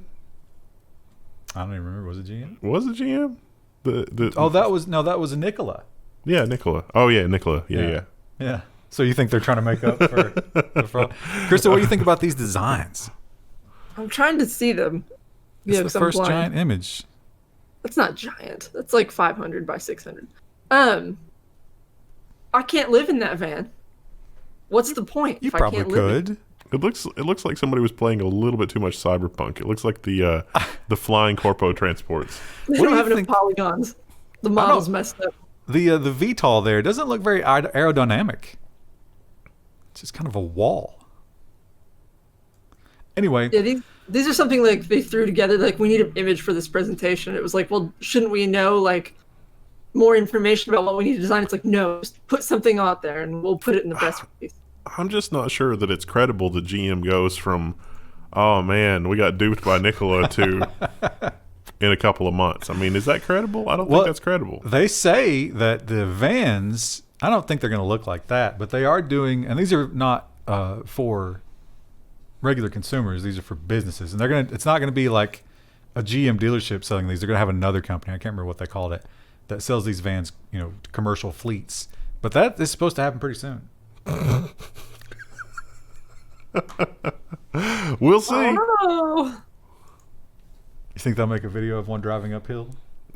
We'll get the new vehicles about the time they changed their logo back. Oh yeah, we have a story about that too. This next story you could file under. Isn't it a little late for that? But I guess they're making a move in the right direction. I guess. Are they though? Equifax acquires fraud prevention company Count for $640 million. Equifax said it plans to use Count's technology to bolster its footprint in digital identity and fraud prevention. So really what's happened here is Equifax paid some third-party companies a lot of money for identity protection because they screwed up so bad. And, it's like we could just buy one of those companies and then maybe it'll cost less the next time we screw up, which is probably going to be real soon now. Or we can hide it much better next time we screw up. We can throw these guys under the bus. Or it's just like, look, there's so much data that's leaked, like fraud is a real thing. We're going to have to use real-time AI to prevent fraud as opposed to like actual information security. And that's what this is. So if you've ever made a big purchase with your credit card and then all of a sudden it was like, why was that rejected? And you get an email. It's like, was that you? I think there's fraud. And then it's like, okay. And then you have to call them. You have to call them every time. It's infuriating. That's the kind of thing they're looking to institute here. So we don't have to worry as much about credit card fraud because a machine is just watching everything. It's the robotic eye of Sauron when it comes to your purchases. And so this will make the value of securing your data less for these companies because it just costs too much to protect your data from hackers. They're going to get it anyway. You don't need any privacy. Don't worry about it. They're going to get it anyway. It's fine. Just accept that. That's Equifax. Can't take a company seriously when they just arbitrarily replace a C with a K. Who does that? I think they do that so they can trademark it. Ooh, yeah, probably. Neither of you understood that was an attack on Krista. No, I understood it, but I don't acknowledge it because K is the better letter for my name. I'm having a hard time remembering what this one was. Oh, yeah. So we are all suffering, and I'm sure the vast majority of you in the audience know that you just can't buy hardware right now. I honestly, the 1080 Ti, still getting a little long in the tooth. But am I thinking about replacing it? No. That would be insane right now. You know what? It's okay until things get better, if they ever do. But it's not just CPUs and GPUs and phone chips and all of that stuff that get affected. Here's one that you might not think about, but you should. Honda to trim production. They're going to shut down for a month because they can't get chips for their cars. They're shutting down I don't know what SUV they make. Toyota makes here. Is that the Georgetown plant? Oh yeah, maybe. I don't know. Shutting it down early. You know how they do the summer shutdown and like clean and lube everything? Mm-hmm. They're starting it right now because they can't get any of the entertainment system chips. That's funny. And a lot of other companies, other than they point out Honda here, but a lot of them are doing it. Well, I mean, I think Chinese New Year this year is like what, February 12th or 15th or something, and you're not going to get anything out of China for a couple of weeks around then. So that sucks if, 2020 hits you hard and you're already out of money. Maybe they get paid during those times. I don't know. Anybody in the audience work at the Georgetown Toyota plant? Anyway, Hyundai, not Honda, just similar sounding, has also made headlines because, if you'll recall, Apple just out of nowhere was like, we're doing a car. It's going to be self-driving. And people were like, what? You can't build a car from scratch. Who will you partner with? And they were very tight-lipped. And in fact, they're still tight-lipped. Apple ain't saying nothing. But maybe somebody let it slip over at the Hyundai side. Oh, no. Hyundai Motor says it's in early talks with Apple to develop a car, and its shares went up 19%. So wow. I imagine that means Apple, being the vindictive people that they are not going to use Hyundai Motor for their car. The only... I think Apple refused to comment, and Hyundai was like, oh, we get contacted by a lot of tech companies. Could be that Apple... yeah, after they had already kind of said this. Whoops. That'd be interesting, though. I would expect Apple to go with a more luxury branded car company, wouldn't you? Not necessarily. Apple could partner with somebody that they intend to become the luxury wing of their, if they have like total control. Because I can see the guys at BMW or Mercedes, just laughing at the Apple engineers like, no, that's not luxury. Be a lot of friction. They don't want to, compete with another lineup in that same car industry or like that same brand. Yeah. Well, I mean, if it's self-driving, it's already going to be unique. We'll see, I guess. Google We've moved on to robot. Now, I've been messing around with AI Dungeon and kind of reading a little bit about GPT-3, and it's blowing my mind. I mean, it's so impressive. I did apply for us to get early access to the GPT-3 API. What is it, like $600 a year plus? The first 100,000 tokens are free. Oh. Oh. Imagine how fast you go through 100,000 tokens testing. Yeah. That'd be a month. Anyway, GPT-3 has 175 billion parameters. Think about that. Think how insane that is. But wait. Google trained a trillion parameter AI language model. And by all accounts so far, it is mind-blowing. So we'll see. Now, I'm personally one of the people that thinks that Google, when they switched their translation stuff from a human-trained model to a purely neural network-trained model, I think the translation got worse. I think it was worse. But this trillion parameter model seems like it's going to be really good. And they actually went even beyond that. So, like, when they produced that model, you know, obviously that's not going to work on your standard run-of-the-mill GPU.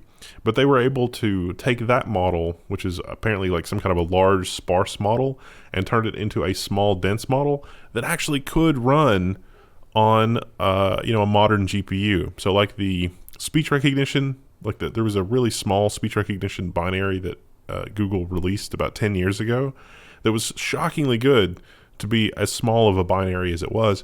They've basically done that with this trillion parameter model. Now, you're not going to be running that trillion parameter model on your GPU, but you can use some of the derivative algorithms that it created on a desktop GPU. So we could see some really interesting stuff out of this.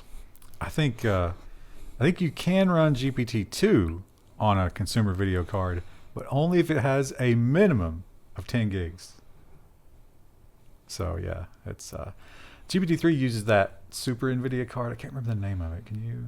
It's like Talus or something like that. Tesla V100. Oh yeah, Tesla. We have some of those. How could I have forgotten Tesla? Yeah, you can run it on that, except they won't give it to you. Yeah. Well, one use case of that powerful AI hardware is this, which obviously the powers that be were a little alarmed when we started this whole mask epidemic because all of a sudden they couldn't spy on us as well. NEC says its new facial recognition system isn't stopped by masks. Oh no. Now we need masks that are different and weird to fool the algorithm. Do we have to go like full ski mask? No, you rock the crazy like eyeliner, like just black, like raccoon eye. Krista, we should make a video where you try to make up yourself to the point that the AI can't recognize you. I think you'd fail.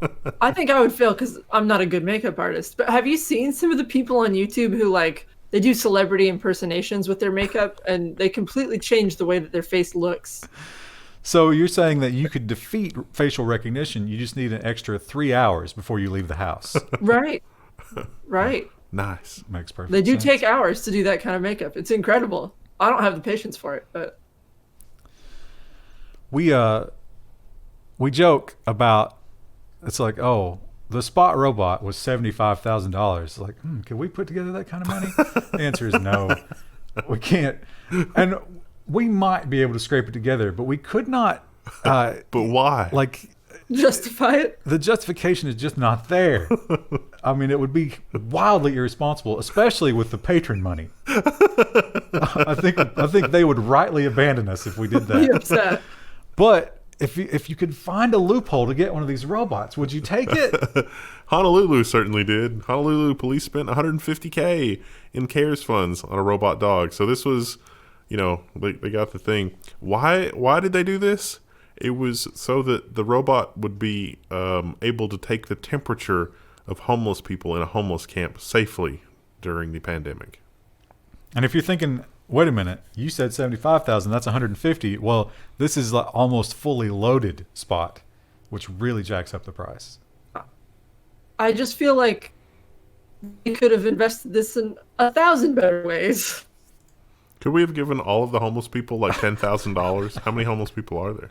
Yeah, just paid some rent for a while, or bought better freezers and improved vaccine protocols. It seems like there's a lot of other things that could have came between this and one robot. There's a lot of vacant hotels. It seems like a deal could have been struck to house the homeless people in a hotel for the duration of the the thing, Are which they- would also isolate them. Are they not doing that in, I think, New York? Yeah. Like luxury hotels? Yeah, just whoever would make a deal with the city. Uh. I mean, they're not paying they're not paying full rates, but yeah. I mean, the spot, I got to think that how much is one of those just robotic arms with a camera on it? Oh, like 15, 20 grand. Yeah.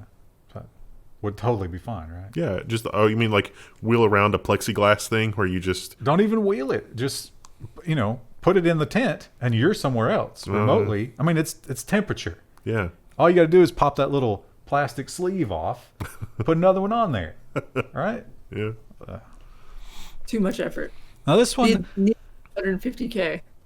they didn't have enough details in the story because this seems too good to be true, don't you think? It does, yeah. Especially for the Yeah. price tag. I mean, think about what we just said. Yeah. $150,000 for that little spot robot. And what can it do?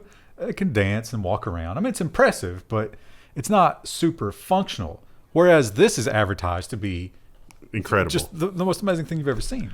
Motley's futuristic robot kitchen assistant can cook up to 5,000 recipes from scratch. You might be wondering how much this costs. About £55,000 for the top-end model.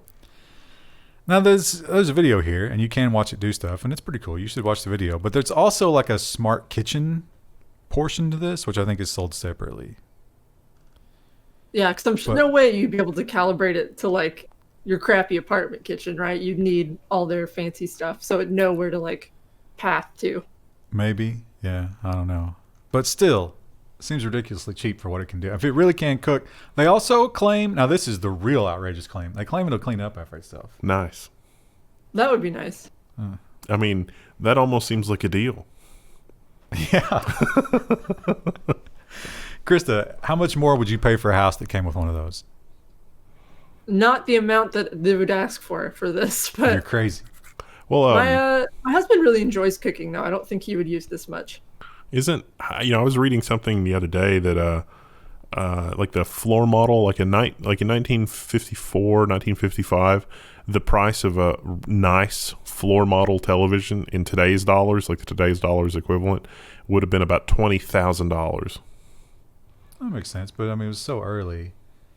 And people were so captivated by it. I mean, look Yeah. how it changed our world. Yeah. Well, this Right. a robot chef making proper meals and whatever, you might be able to end the obesity epidemic in America immediately because you're always got a robot to make you a nice meal. In the video, though, when I'm looking at it, so every time he pulls out like spices or a sauce or something, it's always in like some sort of unique container. So I think you do absolutely have to pay for like things that it's compatible with. Because like if you just handed it a jar of ragu, I don't think it would understand what it was holding. Jeff Bezos will totally take care of that. Oh yeah, yeah. Or they'll make a little. You'll print something and put it on your ragu, Yeah. and then it'll be like, oh, I recognize that. But you know what you were saying earlier is just like, would people pay for a service if it wasn't something that really changed their lives? And my favorite example of that are all these new services. I mean, they're not super new, but they're fairly new, where they will mail you perfect calorie balanced meals, and it's like $40-50 a month. Yeah. So you can either pay $40 or $50 a month or eat less on your own. And those are very successful companies. Yeah. So your argument. Yeah.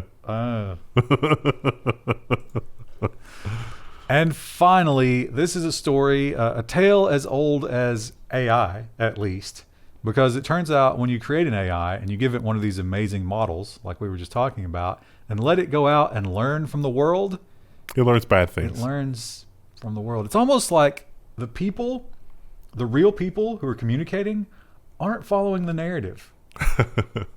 And somehow that's not allowed for the AI. South Korean AI chatbot pulled from Facebook after hate speech towards minorities. Lee Luda, I guess was the name, is built to emulate a 20-year-old Korean university student that engaged in homophobic slurs on social media. Ouch. This is just Tay all over again. They keep doing it over and over. They're like, this time it'll be different. Our AI won't say those horrible things. Maybe that's the galactic test, like it's like before we admit you into the Galactic Federation, on balance, you have to be not terrible people to each other. And they run this AI. It's like, oh, nope, you failed the 2020 test. I'm sorry. You think it's an annual review? Yeah. Yeah. What do you think about her little avatar here, Krista? I mean, she's cute. Yeah, that's a cute drawing. Do you think that this avatar, has she had plastic surgery? No. I mean, look at that little button nose. No, but her ears are really big. Oh, she And should change her obviously- hairstyle. And obviously you would change that if you were having... If your plastic ears surgery. are really big, do the big earrings help hide that, or they draw attention to it? I don't know. I think they would draw attention to it, but maybe you like your big ears. She seems like she has a lot of spunk, this AI. Yeah, well, you know what she doesn't have a lot of, Krista? Tolerance. That's true. CPU cycles too, because she was shut down. Rip. I got to say, playing around with that AI dungeon, clearly it is so quick to go to anything sexual and anything violent because that's what people are doing with it. Yeah. I was surprised at how well it did putting different situations together. Like it kind of understood what was happening. But it loses. So I learned, It how it loses the loses thread sometimes. the reason it loses the thread, and I think you can actually change this in the settings, is it's how long it takes to respond depends on how many lines back you make it remember. And by default, I think it's 1,000 or 10,000. Oh. So it could, but you can, like when you meet a new character, you're supposed to explicitly be like, okay, let's talk about this. Let me tell you about this new character. You've introduced it, but I want you to keep this one in mind, and then it'll like do better.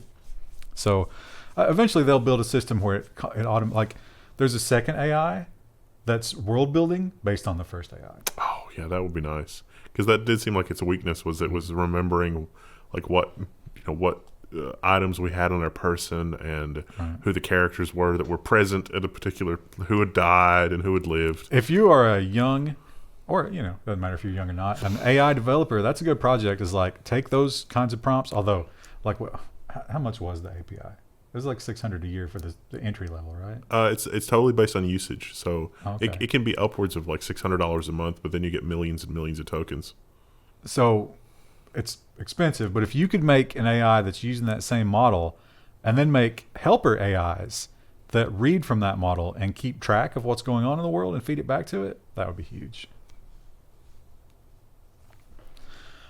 What have we not done yet? Security. Friday will be security and nonsense. So much nonsense. It's a good breakdown. There's been a lot of nonsense this last week, and I'm sure that this week will be just as bad. Hopefully, nothing terrible has already happened this week that we haven't talked about yet. We'll definitely talk about it next week. Don't worry. We're coming to you from the past right now. It's the 15th.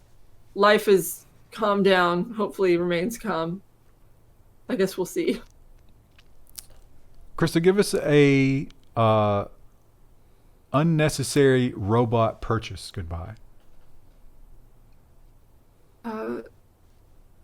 Bye. Cha-ching.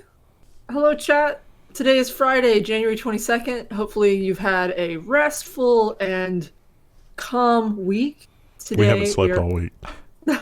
Today we are finishing up the week with nonsense and security. Oh, actually, Chris, I failed to mention it's we not have just one design story. I one forgot. design story, and Design tragedy, more like. everybody universally crapped on this. I think. Does anybody like it? But I definitely wanted to get Krista's thoughts on it, which she already gave to me. She shouldn't have done that. She should have saved sorry. it so you could witness it, but she ruins it. Sorry. This is General Motors reveals a new logo, and it is a choice. We were talking about it before. It kind of looks like they're trying to go for like an app logo, but I think part of the reason it doesn't work is it's got this like weird, very small drop shadow, plus the very like 90s kind of gradient on top of it, and it just feels dated. It's so dated. Why? Also, the lowercase is kind of like, we're trying to be friendly and hip, but like, again, it's like with the dated look, it just feels like it's trying too hard. I'm pretty sure in the press release, they did talk about how there was some inclusivity and that type of stuff going on in this design. I don't remember exactly how that works, but I think that's what they were going for. there was a trend for a while in branding where everyone suddenly changed their logo to be lowercase, and it was because they were trying to be more informal and like appeal to a younger audience. Like GM got that memo like 10 years too late and then produced something that is using design trends from like 10 years ago. It's also they say that the M is supposed to be an electric plug. I That's guess a stretch. The empty space, I guess, right? If it's an electric plug, there's no ground. That's not up to code. As I have learned this week.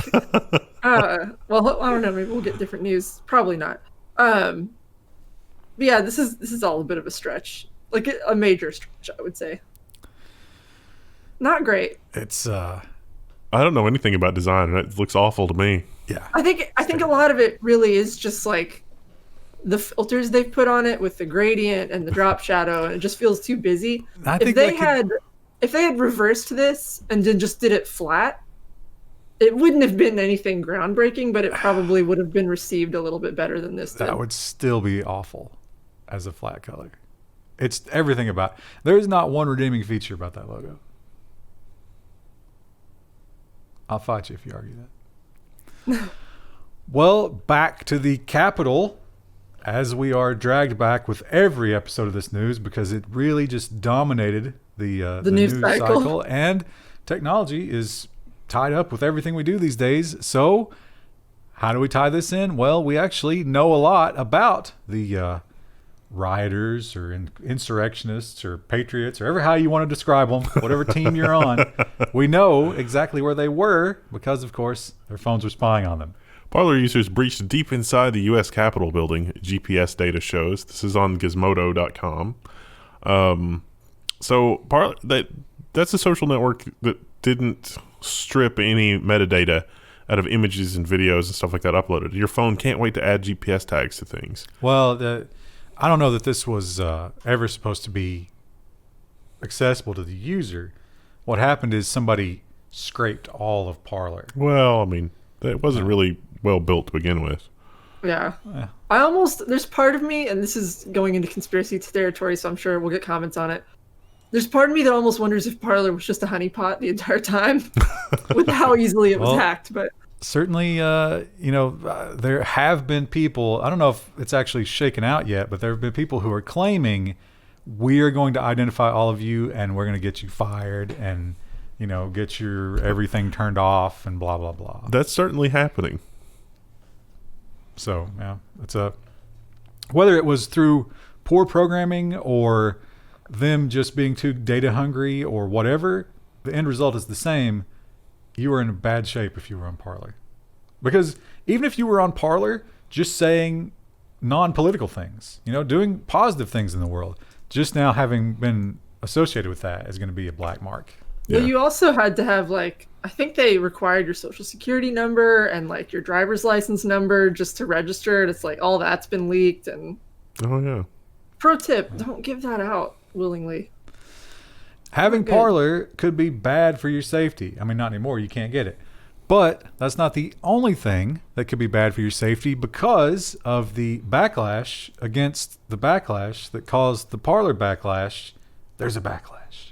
Amazon and Facebook staff warned of threats to safety. It's do you work for Facebook or Amazon? You might be the target of an unhinged, angry person.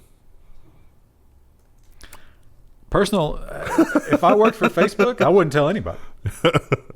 If I worked for Facebook and somebody was like, what do you do for a living? I would say, I play piano in a whorehouse. Because I'll be prouder of that. Have you seen, scroll down in this article, there's a screenshot of a video of the people trying to break into the chamber.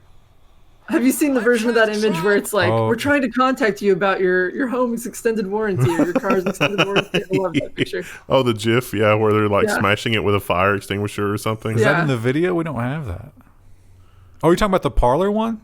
No. There's a video here in the article where they're showing people breaking in. No, but there's another version of it where they've recaptioned it as we're trying to contact you about your car's extended warranty. Yeah.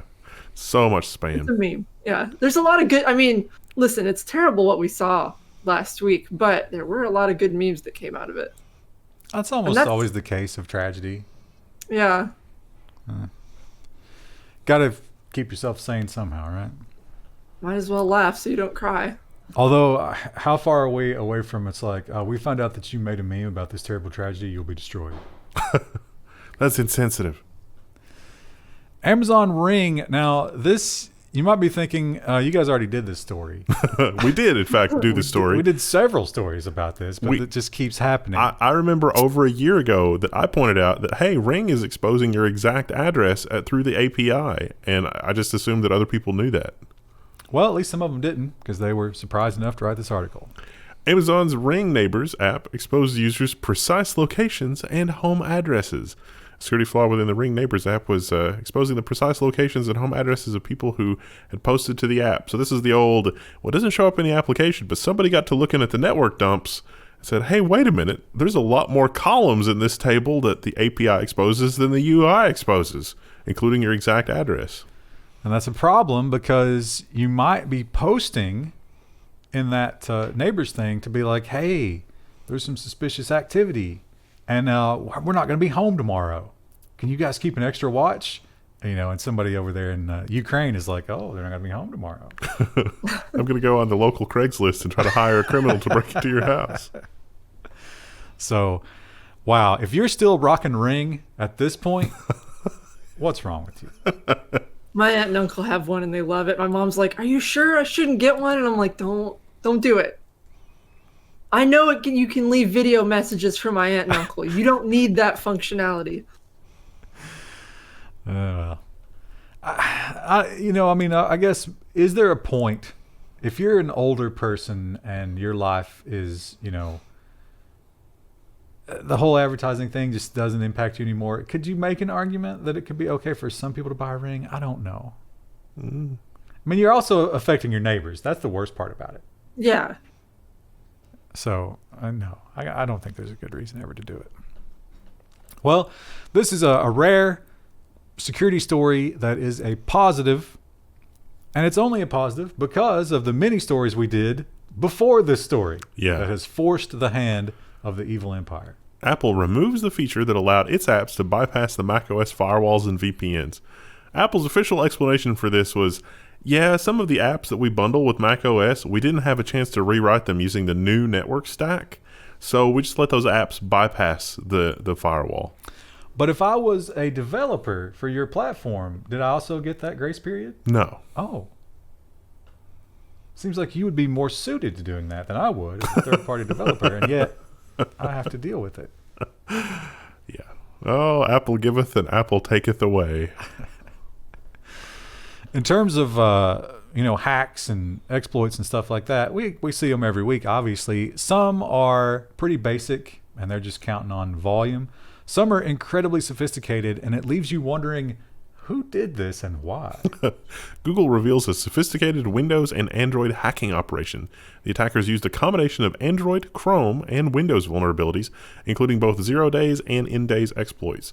So this started with the font rendering problem, and from there kind of escalated. There were unknown to Google 0 days that were in use here, in addition to the font vulnerability. So this is one of those situations where multiple vulnerabilities are chained together, and each one by themselves maybe is not super serious, but when you chain all of them together, you can break out of your sandbox, you can break free into the host operating system, and that gets bad fast. And that almost sounds like it's somebody who has one of those NSA-style caches, where it's like, oh, let's just take everything out of the toolbox and build what we need. Oh, Lord. And how big is that toolbox? This is going to be this is like foreshadowing for if we ever do build, like what we're doing right now with AI and GPT-3, that's never going to be sentient. But if we ever build a sentient AI or some sort of super AI, we're not going to be able to contain it. And this is why. This is foreshadowing for why, because it's going to look at Windows and it's going to be like, wow, this thing's holier than Swiss cheese. Let me just let myself out here. How about this? Imagine this scenario. And this is a very real future world we could live in.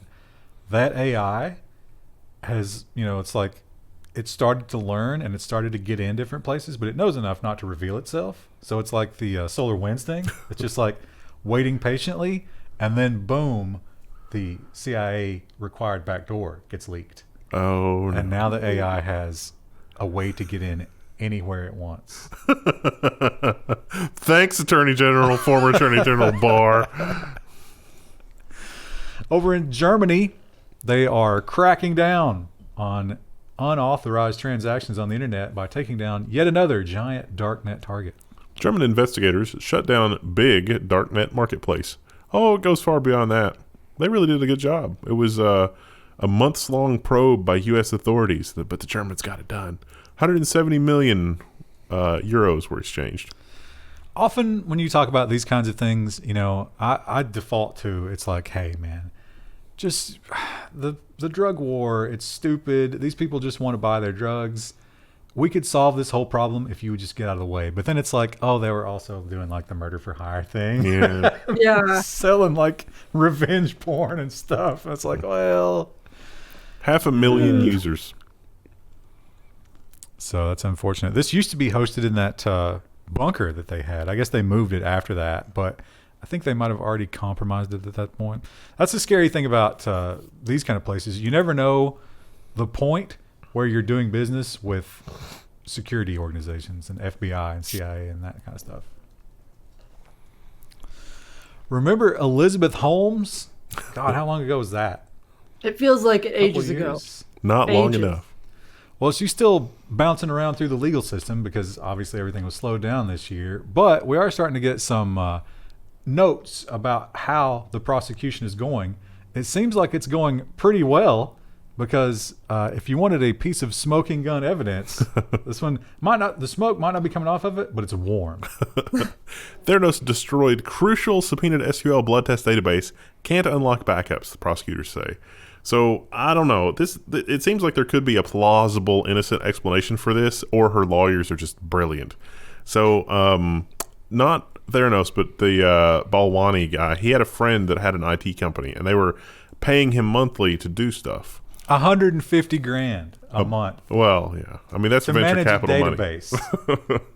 And so the prosecutors were like, we need a copy of that. So, all right, they made a copy of it and they delivered it. The problem is that this thing is so complicated that you can't really make sense out of it unless you've got all the software and the whole stack of applications to run it. Well, the backup that they provided one of the passwords, but not all of the passwords necessary to do something with it, because the database, I guess, had its own password, and then there was a password on the backup. And they provided the password for the backup, but they didn't provide the password for the SQL database. They also didn't provide any of the software or anything else that runs on top of it. So you look at it, and it's just like, oh, there's 2,000 tables, and there's not really any relationships defined, and it's like, oh, what's going on with this? So all of the infrastructure, the cloud infrastructure and stuff like that they were providing was shut down.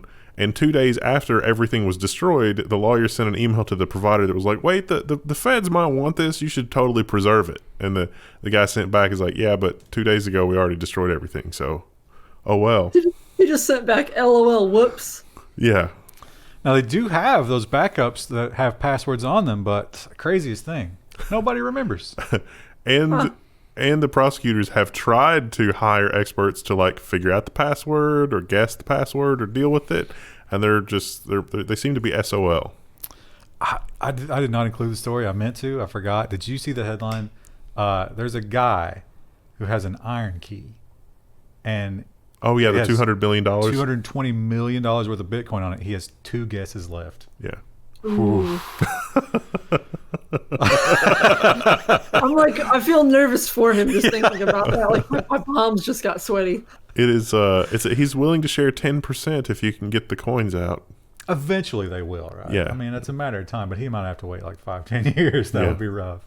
You think that could you find a wealth management company where it's like, okay, I'm just going to give this to you. You're going to give me half. Good luck. Go get them. Yeah, you probably could. Yeah. There's probably somebody that'll make that deal today. Well, SolarWinds, we just keep getting headlines, and based on whatever all the security experts have said, we can expect this just from now on. I mean, we're just going to keep uncovering how bad it was. But the big question is, who do we blame? And maybe we have some new clues. SolarWinds malware has curious ties to Russian-speaking hackers. Similarities could prove a link, or it might be part of a false flag operation. You don't know. So they found not the exact same helper functions, but very similar ones that used some of the exact same snippets of code. So they're like, it's probably the same person, but maybe not. Who knows? We were blaming Russia before we had any evidence. So Yeah. what's changed here? The United Nations is quick to tell governments, mostly smaller governments, but even some of the big ones, what they're doing wrong and how they should do things better. Maybe they should look in the mirror. Researchers test UN cybersecurity and find data on 100,000 employees. Oh, no. Yeah, it was just wide open. It was so bad that they don't even know if these researchers were the first people to find this because there's not enough logs or data or anything. So this data set may already be in the wrong people's hands. How about the most terrifying thing here is 100,000 people, more than 100,000 people work for the United Nations? Well, there's a lot of countries, and then, there's embassies, and then every country needs an embassy for every other country. It gets weird. But that's not under the umbrella of the United Nations. Not at all. Oh, they're their own. But you have to, the UN has to keep an eye on all those You people. got to spy on all those embassies. Ubiquity. I know. Do you have a UI.com account? Oh, yeah. So you've already done this, right? Yep. When did you get your email? I actually saw the press release before the email came. Oh. Ubiquity tells customers to change their passwords after a security breach. Data for UI.com accounts was accessed in a mysterious data breach. No, we've got it's going to be in the next Ingenious video. I've got a Ubiquity access point that we bought on Amazon, and they won't honor the warranty on it because we bought it on Amazon. And it's like, but Did you buy it new? yeah, I don't know I don't think we bought it. I think now Ubiquity sells directly on Amazon. I don't know if they did when we bought it, but I looked at the paperwork and I can't tell if it was a third-party seller or Amazon. Amazon does a good job to kind of hide that. Yeah. But I think you can still buy Ubiquity gear not from Ubiquity on Amazon, which, based on my RMA experience, means that you're not getting a warranty. So that's not the hardware that they're talking about here. This is just the accounts on the website. But cloud management, cloud key, that's kind of a big part of their whole. I mean, it's not. I'm not saying it's not bad. Oh, it's yeah. bad. Yeah. It's just, if you've got a wireless router and you're like, oh God, it's not that. Yeah, you need to, and you'll probably also just go ahead and enable two-factor. Just go ahead and get it done. At the time, 2021 is time for that. Yeah. Now, we saw a lot of ransomware in 2020, and in some cases, it was really, disgusting because of what people were going through, and all of a sudden they were getting ransomware. And these little towns who were getting crushed by the lockdown are like, oh God. Or the voting stuff, they were going after that. But in some cases, especially the FBI and stuff like that, they were like, no, do not pay this. Because if you pay this, it only gets worse. And I think some companies were actually talking. It's like, maybe we should stand up. So if you're a ransomware person, how do you convince a company that has a policy against paying ransomware to pay ransomware? You get creative. Some ransomware gangs are going after top execs to pressure companies into paying. That's the headline, but that's not all of what this article talks about. It also talks about how the bad guys try to convince the CEOs or the executives that the tech people are lying. Like, they'll just posture and be like, we've got all this data, and they'll, cherry pick a few things, and you don't really know if they have that data or not, or if they're just telling you they do. So, criminal's gonna criminal. I love this stock photo. How much? He looks so concerned. It's got to be true that a lot of top execs of big tech companies have some skeletons, don't you think? Yeah. Oh, absolutely. I always hate it when you're in a situation with somebody like that and you explain to them okay, you misunderstand the situation. This is the situation. This is what actually happened. But they're just so convinced in their own mind that they just ignore all of the other stuff. And it's like, well, you can think that if you want, but that's not really what this was. Are you describing politics? Yeah. I guess in a way it is. I was thinking more of all the times where you send 6 months of emails explaining all the times you told them this was going to end up this way.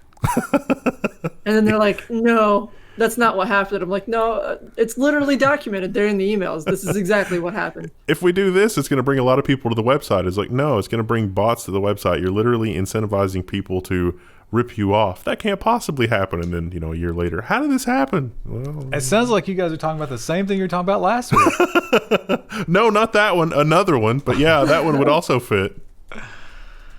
Well, speaking of things that we're seeing again, and in a record short time, if those of you who watch religiously will remember, and you might be thinking, hey, you already did this story. Nope, Nope, this it's is a new one. different one. And imagine you're somebody who was like, oh, man, let me find another one. And you found another one. Yeah. Here it is again. Slot First, that's the name of the app. Leaked location data shows another Muslim prayer app is tracking users. Slot First is the name of it. More than 10 million downloads, and it sold location data to Predico, I don't know, which is linked to the U.S. contractor which works with ICE. So literally, Immigrations and Customs is funding development of these apps. Now, if we found out that ICE was using religion as a column in their data set, that's got to be illegal, right? Yeah. Yes. That is absolutely illegal.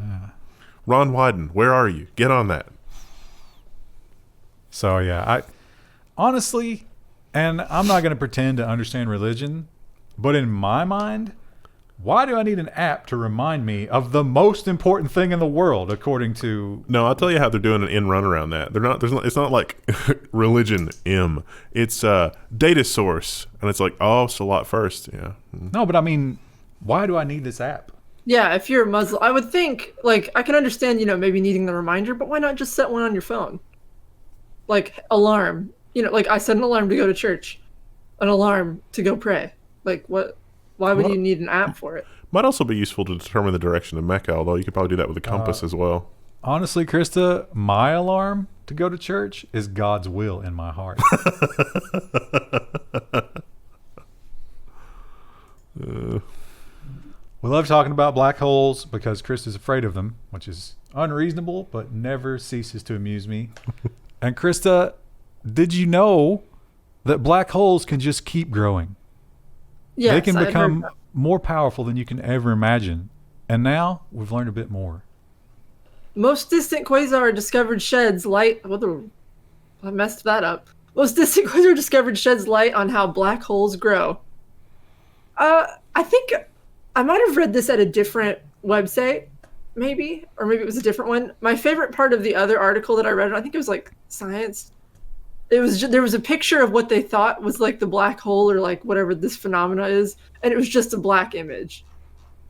And then it had a caption under it. I was like, what? Is that? Are you really putting this in the article as like a real thing? But this one actually has real images. They've clearly got a picture of it here, and when you mouse over it, it gives it like a little HDR effect. I think it's actually just a white filter on top of it. I think this seems to be saying that this quasar is so old that it would have had to have been very new when the universe was new. And that means that it has to have formed in a way that we don't understand. So like we had to go from like Big Bang to black hole. There's no star, intermediate step. Well, we thought it was like a collision of black holes. Yeah. Sort of like aggregating. But this one would argue against that. Yeah. So who knows, Krista? That image is mesmerizing, though, on this article. Is that like the call of the void? Do you feel the call of that's like the perfect way to describe it. Like I want to go in the black hole. You want to become I want to be a space noodle? Yeah. Yeah.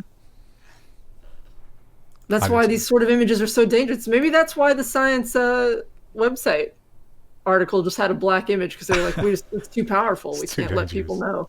People might try to fly into space and go there, which is like a billion light years away. But they might try it, and we can't be responsible. That might be one of the things. Like there's like with conventional technology or any known technology, even if you were traveling the speed of light, there are certain places that you will just never reach because it's expanding faster than you'll ever reach. Yeah. I don't think that you understand how fast I drive my spaceship. Gotta go fast.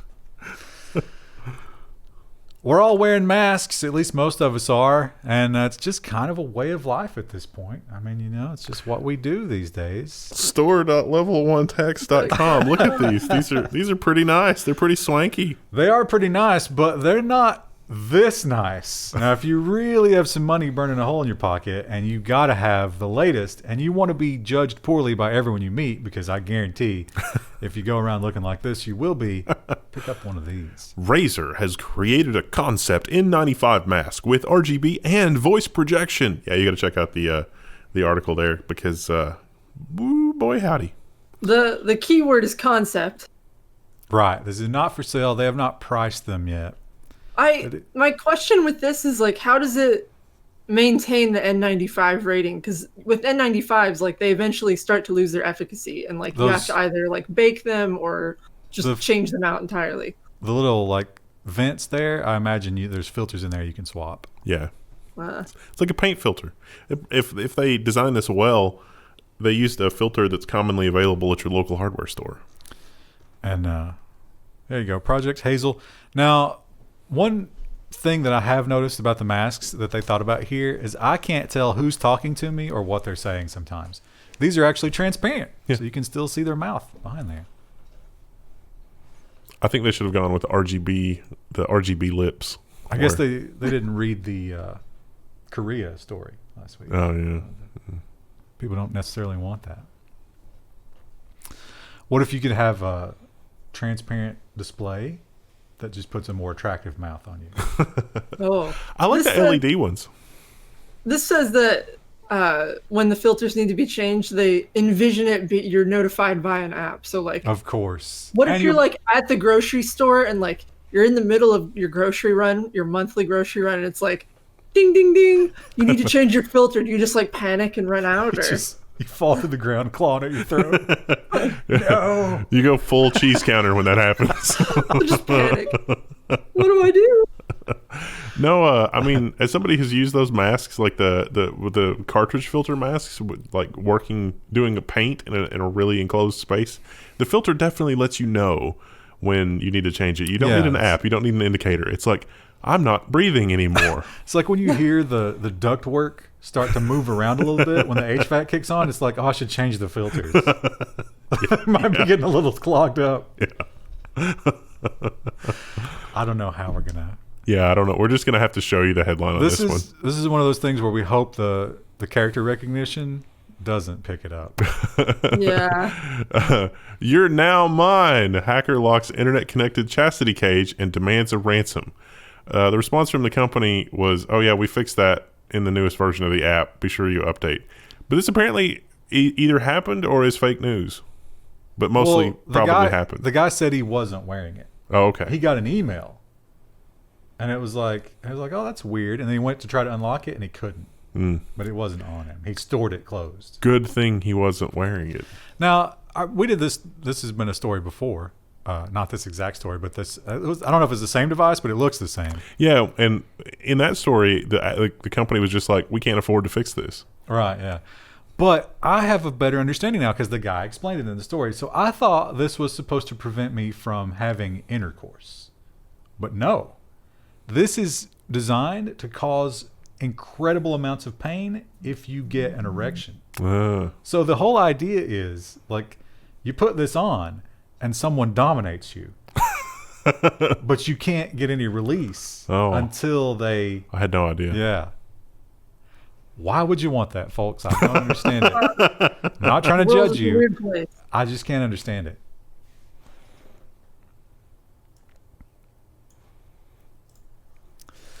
Fallout 76. Fallout 76 is free now on the Microsoft subscription, I think. And I had zero motivation to even look at it. Who cares? But it turns out some people are still in there, and they're still, not only are they playing the game, but they are role-playing. They're organizing outside of the game. And that is causing its own problems. Facebook suspends Fallout 76 Free States Militia RP group again. Group of Fallout 76 role players have once again found themselves suspended from Facebook. Members of the Free States Militia logged in a few days ago to find you can't comment until February 7th. You have posted things that don't follow our community standards more than once. So these guys actually, this is not the first time this has happened. And they were like, yeah, this happened before. We took militia out of the name so you wouldn't find us again. And after the Capitol thing, they found them again. They vowed to leave Facebook over this. It's amazing. It's not amazing that this happens because obviously the algorithm's going to have false positive. What's amazing is there is no recourse after it happens. Yeah. You can't just go and be like, can you just take 5 seconds and realize what happened here? No. You can't. They won't give you 5 seconds. They literally will not give you 5 seconds. But one man who will give you 5 seconds. In fact, he'll give you way more time than that. But he won't do much while he's giving it to you. He will give you the bare minimum during that time. And for some reason, people seem to love it.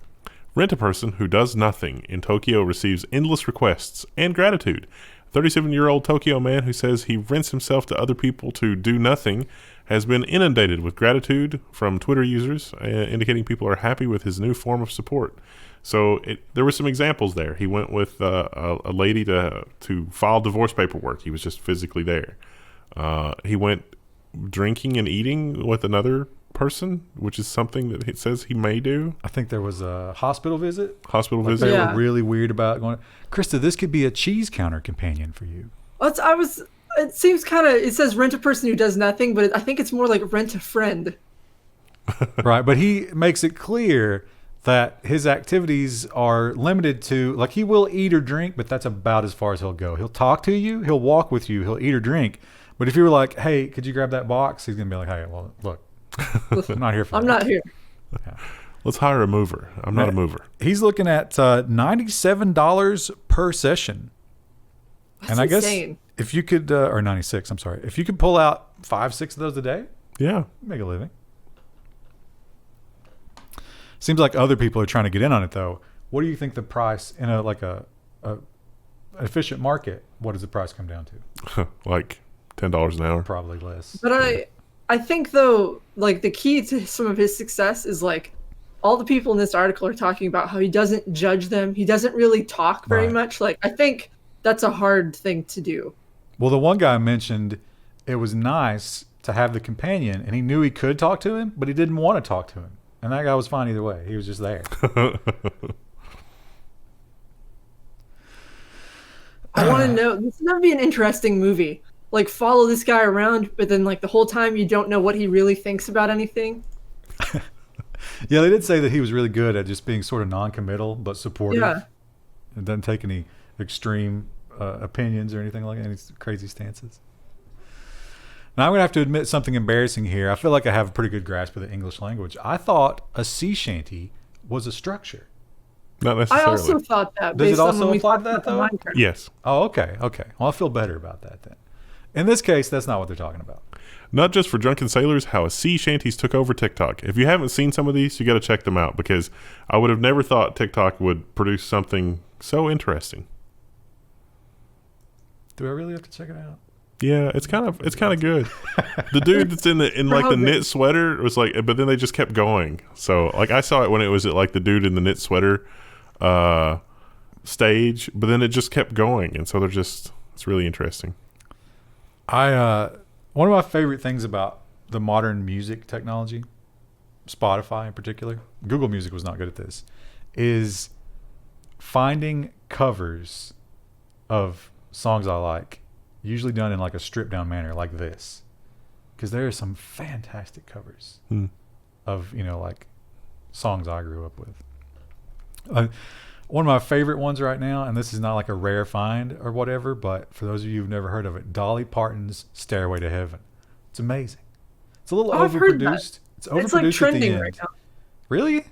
Yeah, I've seen other people talking about it. Is that why Spotify wanted me to see it? Maybe, yeah. Unless you listen to a lot of Dolly Parton, otherwise. No, I don't. And I don't really even listen to that much Led Zeppelin. But I do listen to a lot of covers. And Spotify knows that. If you build a playlist of just acoustic covers in Spotify, it'll recommend more of them. It's amazing, that algorithm. Anyway, sea shanties are probably not going to go on my playlist. You don't know that. I mean, I don't have a desire to listen to them over and over again, but I'm watching them and it's like, wow, these people have really excellent control of their voice. There's a lot of subjects on the Level 1 news that I will take your advice on. This is not one of them. That's fine. Considering your whole complete inability to process music. Yeah, I don't know. maybe the sea shanties are tickling whatever dysfunctional piece of my brain is there. That's the genre you've been waiting for. Well, Krista, we all know that you love mushrooms. If you get the new house, or when you get the new house, let's be optimistic, are you going to think about growing some mushrooms? I actually was looking into that the other day. I was looking at oyster mushroom kits. Apparently, they're one of the easiest ones to grow, in a small space. But I don't know. I think I've heard a family friend of ours tried to grow oysters, and she had mixed results with it, but I don't know. I might try it. I've read a little bit about it, and apparently keeping things sterile is a big challenge because like any other kind of organism that gets in there could mess it up. Yeah, we'll colonize your colony. So yeah, I don't know how effective that would be, but I would be willing to try it. Well, when you do, I know one thing that you need to avoid. A man injecting himself with magic mushrooms. A man injected himself. I can't read today. A man injected himself with magic mushrooms, and the fungi grew in his blood, which led to organ failure. He's not dead, but he's on antivirals for like the next 6 or antifungal for the next 6 months or so. Now here's a pro mushroom user tip. Whatever that process is, it's not direct blood brain. It needs to go through your liver, I think. So this will not get you high. Don't do this.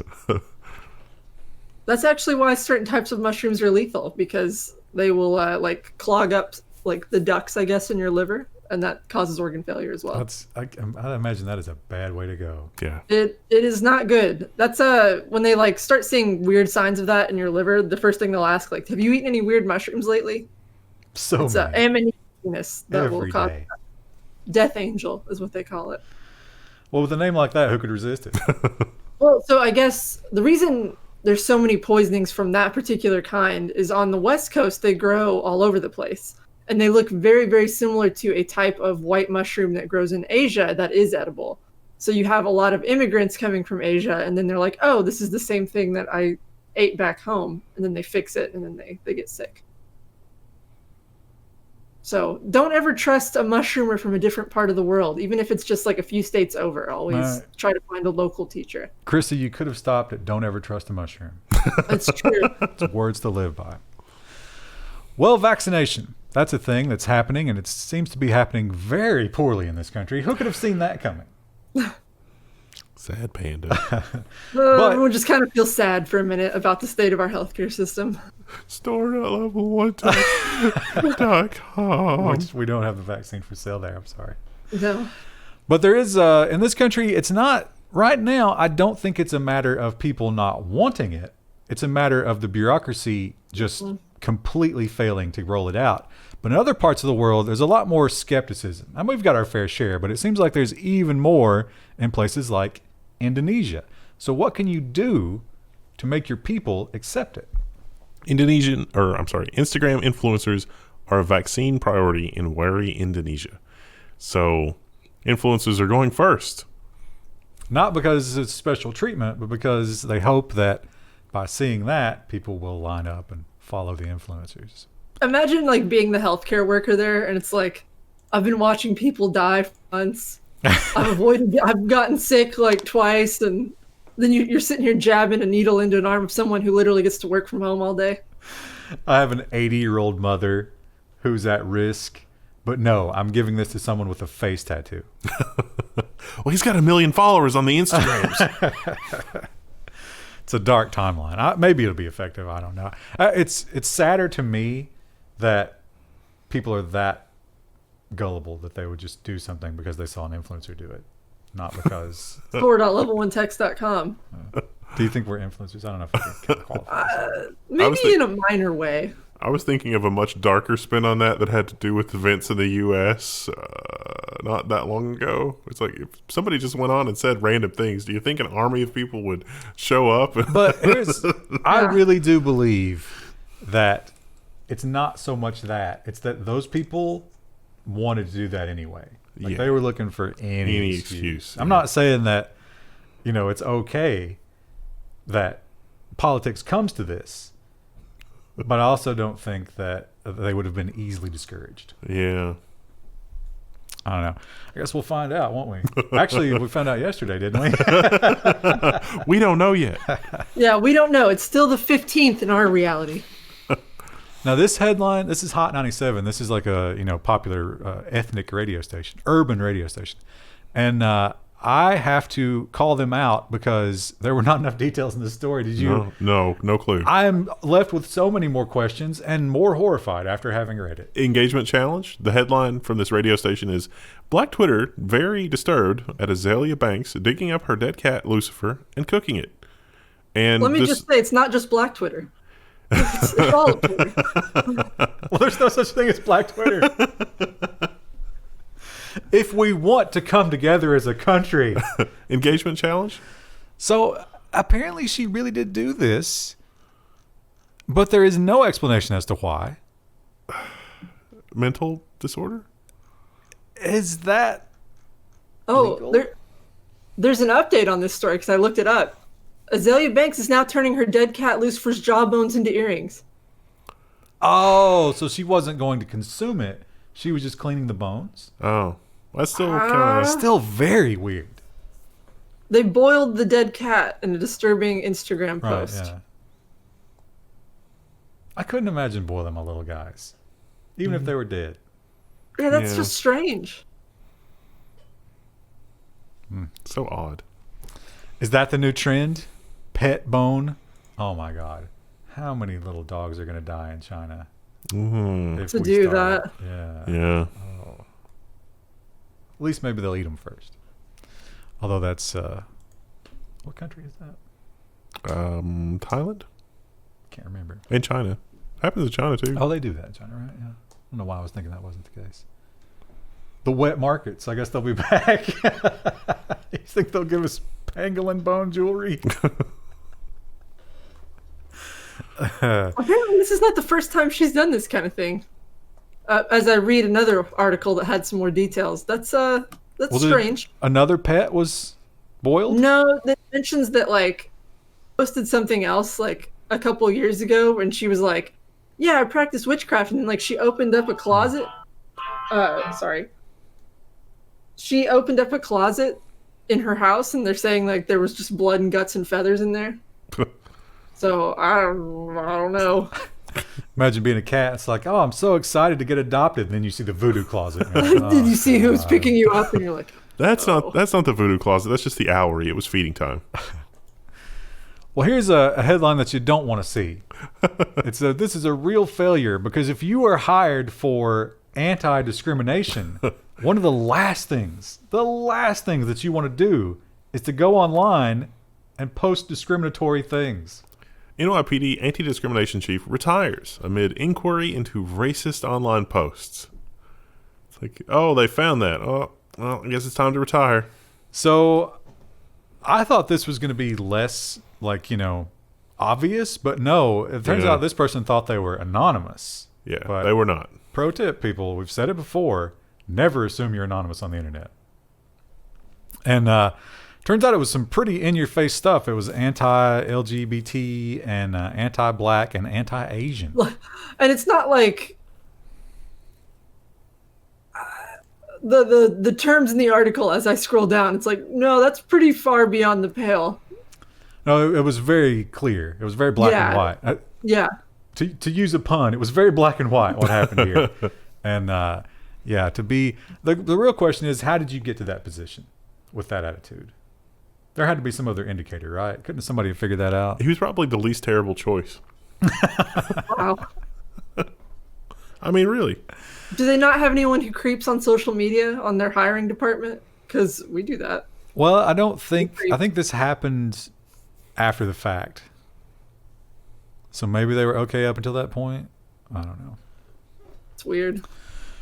Krista, you have a dog, and you were constantly having to walk your dog. We've also learned that you don't pick up the dog's poop every time. Not every time. If it's near the house, I do. If it's like out kind of in the shrubs, I don't. But the big question is, how And if long it's in is it? someone else's yard, like if we're walking around the neighborhood, it always gets picked up. But Don't try to justify our yard that. doesn't. You're a Sorry. non-poop picker upper, Krista. That's you will always be that. In certain contexts, it's true. But the question is, Krista, when is the last time that you walked your husband? When was the last time I walked Ryu? It's been cold this No, last week. no, not Rue. Your husband. Oh. Never. Wow. He exercises himself. He needs to be walked, Krista. He needs to be taken care of. I don't know what you're thinking.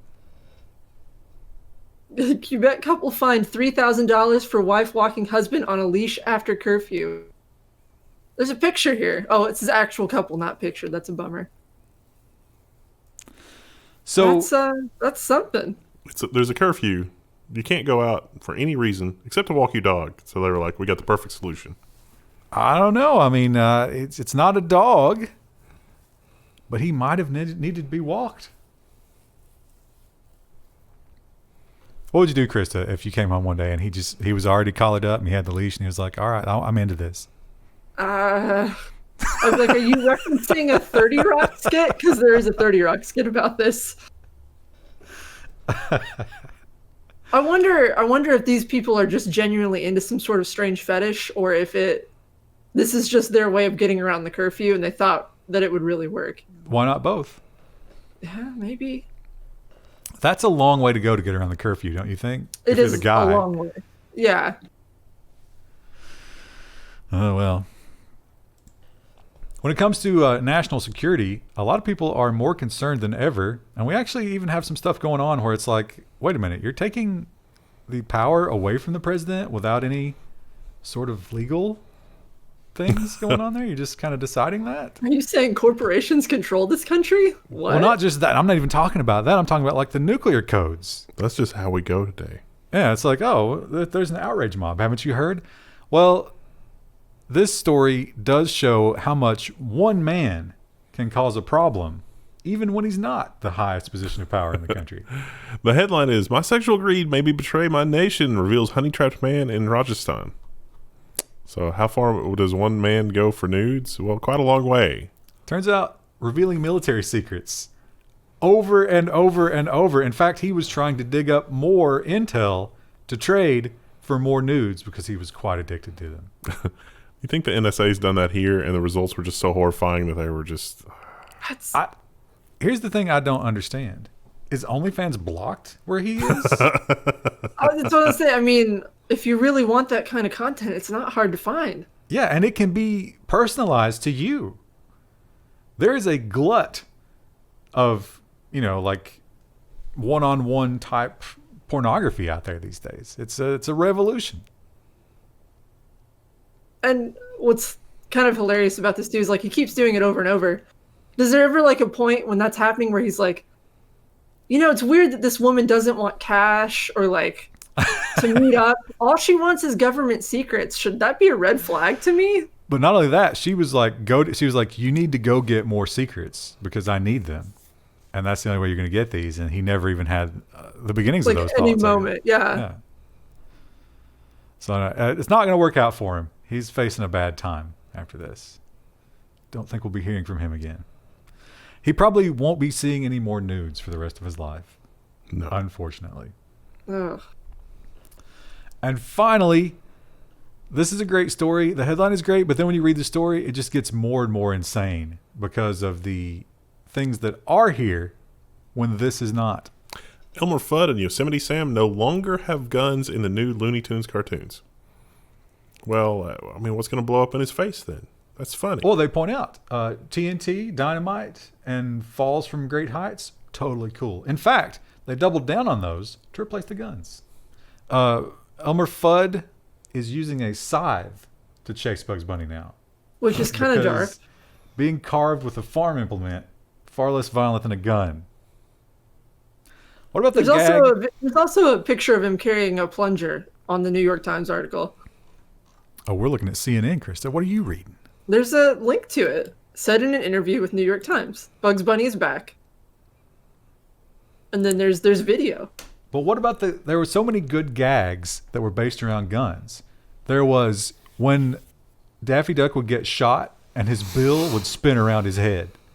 And then there would be like, his bill would be full of buckshot holes, and then he would spit out the buckshot and give it back to him. And there was you could put your finger in the Yosemite Sam's pistol, and it would blow up in his face. Yeah. Guns always worked out against the gun owner. Yeah. Wouldn't that be the message that these people want to spread? You would think. That would be nice. But yeah, no, I don't know. Oh yeah, this the clip on the New York Times article, it's literally just dynamite all the way down. Yeah, they point that out in this article. It's weird though. I was not aware that they were redoing Looney Tunes. Well, it was really successful a long time ago. Yeah, but so much has changed. Remember like Bugs Bunny would do like the transgender stuff. You think that can fly? Pepe Le Pew definitely can't fly. Oh, Pepe Le Oh Pew yeah, was I loved such Pepe a Le Pew when I was a realist. kid. I wanted him to find someone so bad. How about Foghorn Leghorn? Foghorn Leghorn was thinly veiling the criticisms of that little boy as calling him gay. Because there's one is like, he finds out the kid doesn't play baseball, and he's like, oh, something ain't right about a boy that don't play baseball. You know?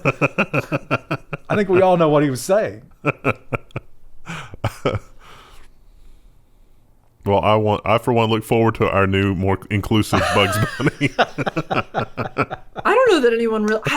Other than Pepe Le Pew, I didn't really like Looney Tunes that much when I was a kid. my I don't God, know they any were kids so good. younger than me. What about Speedy Gonzalez? He just banned. Like, he's going to the same place the Song of the South people went. We're never going to speak of that again. I might have to check that out just to see, just to anger myself about what they've done to my childhood. Remember his cousin Slowpoke Rodriguez? It's just like, Like looking back on that, yeah. it's so crazy how much time things have changed in such a short period of time. All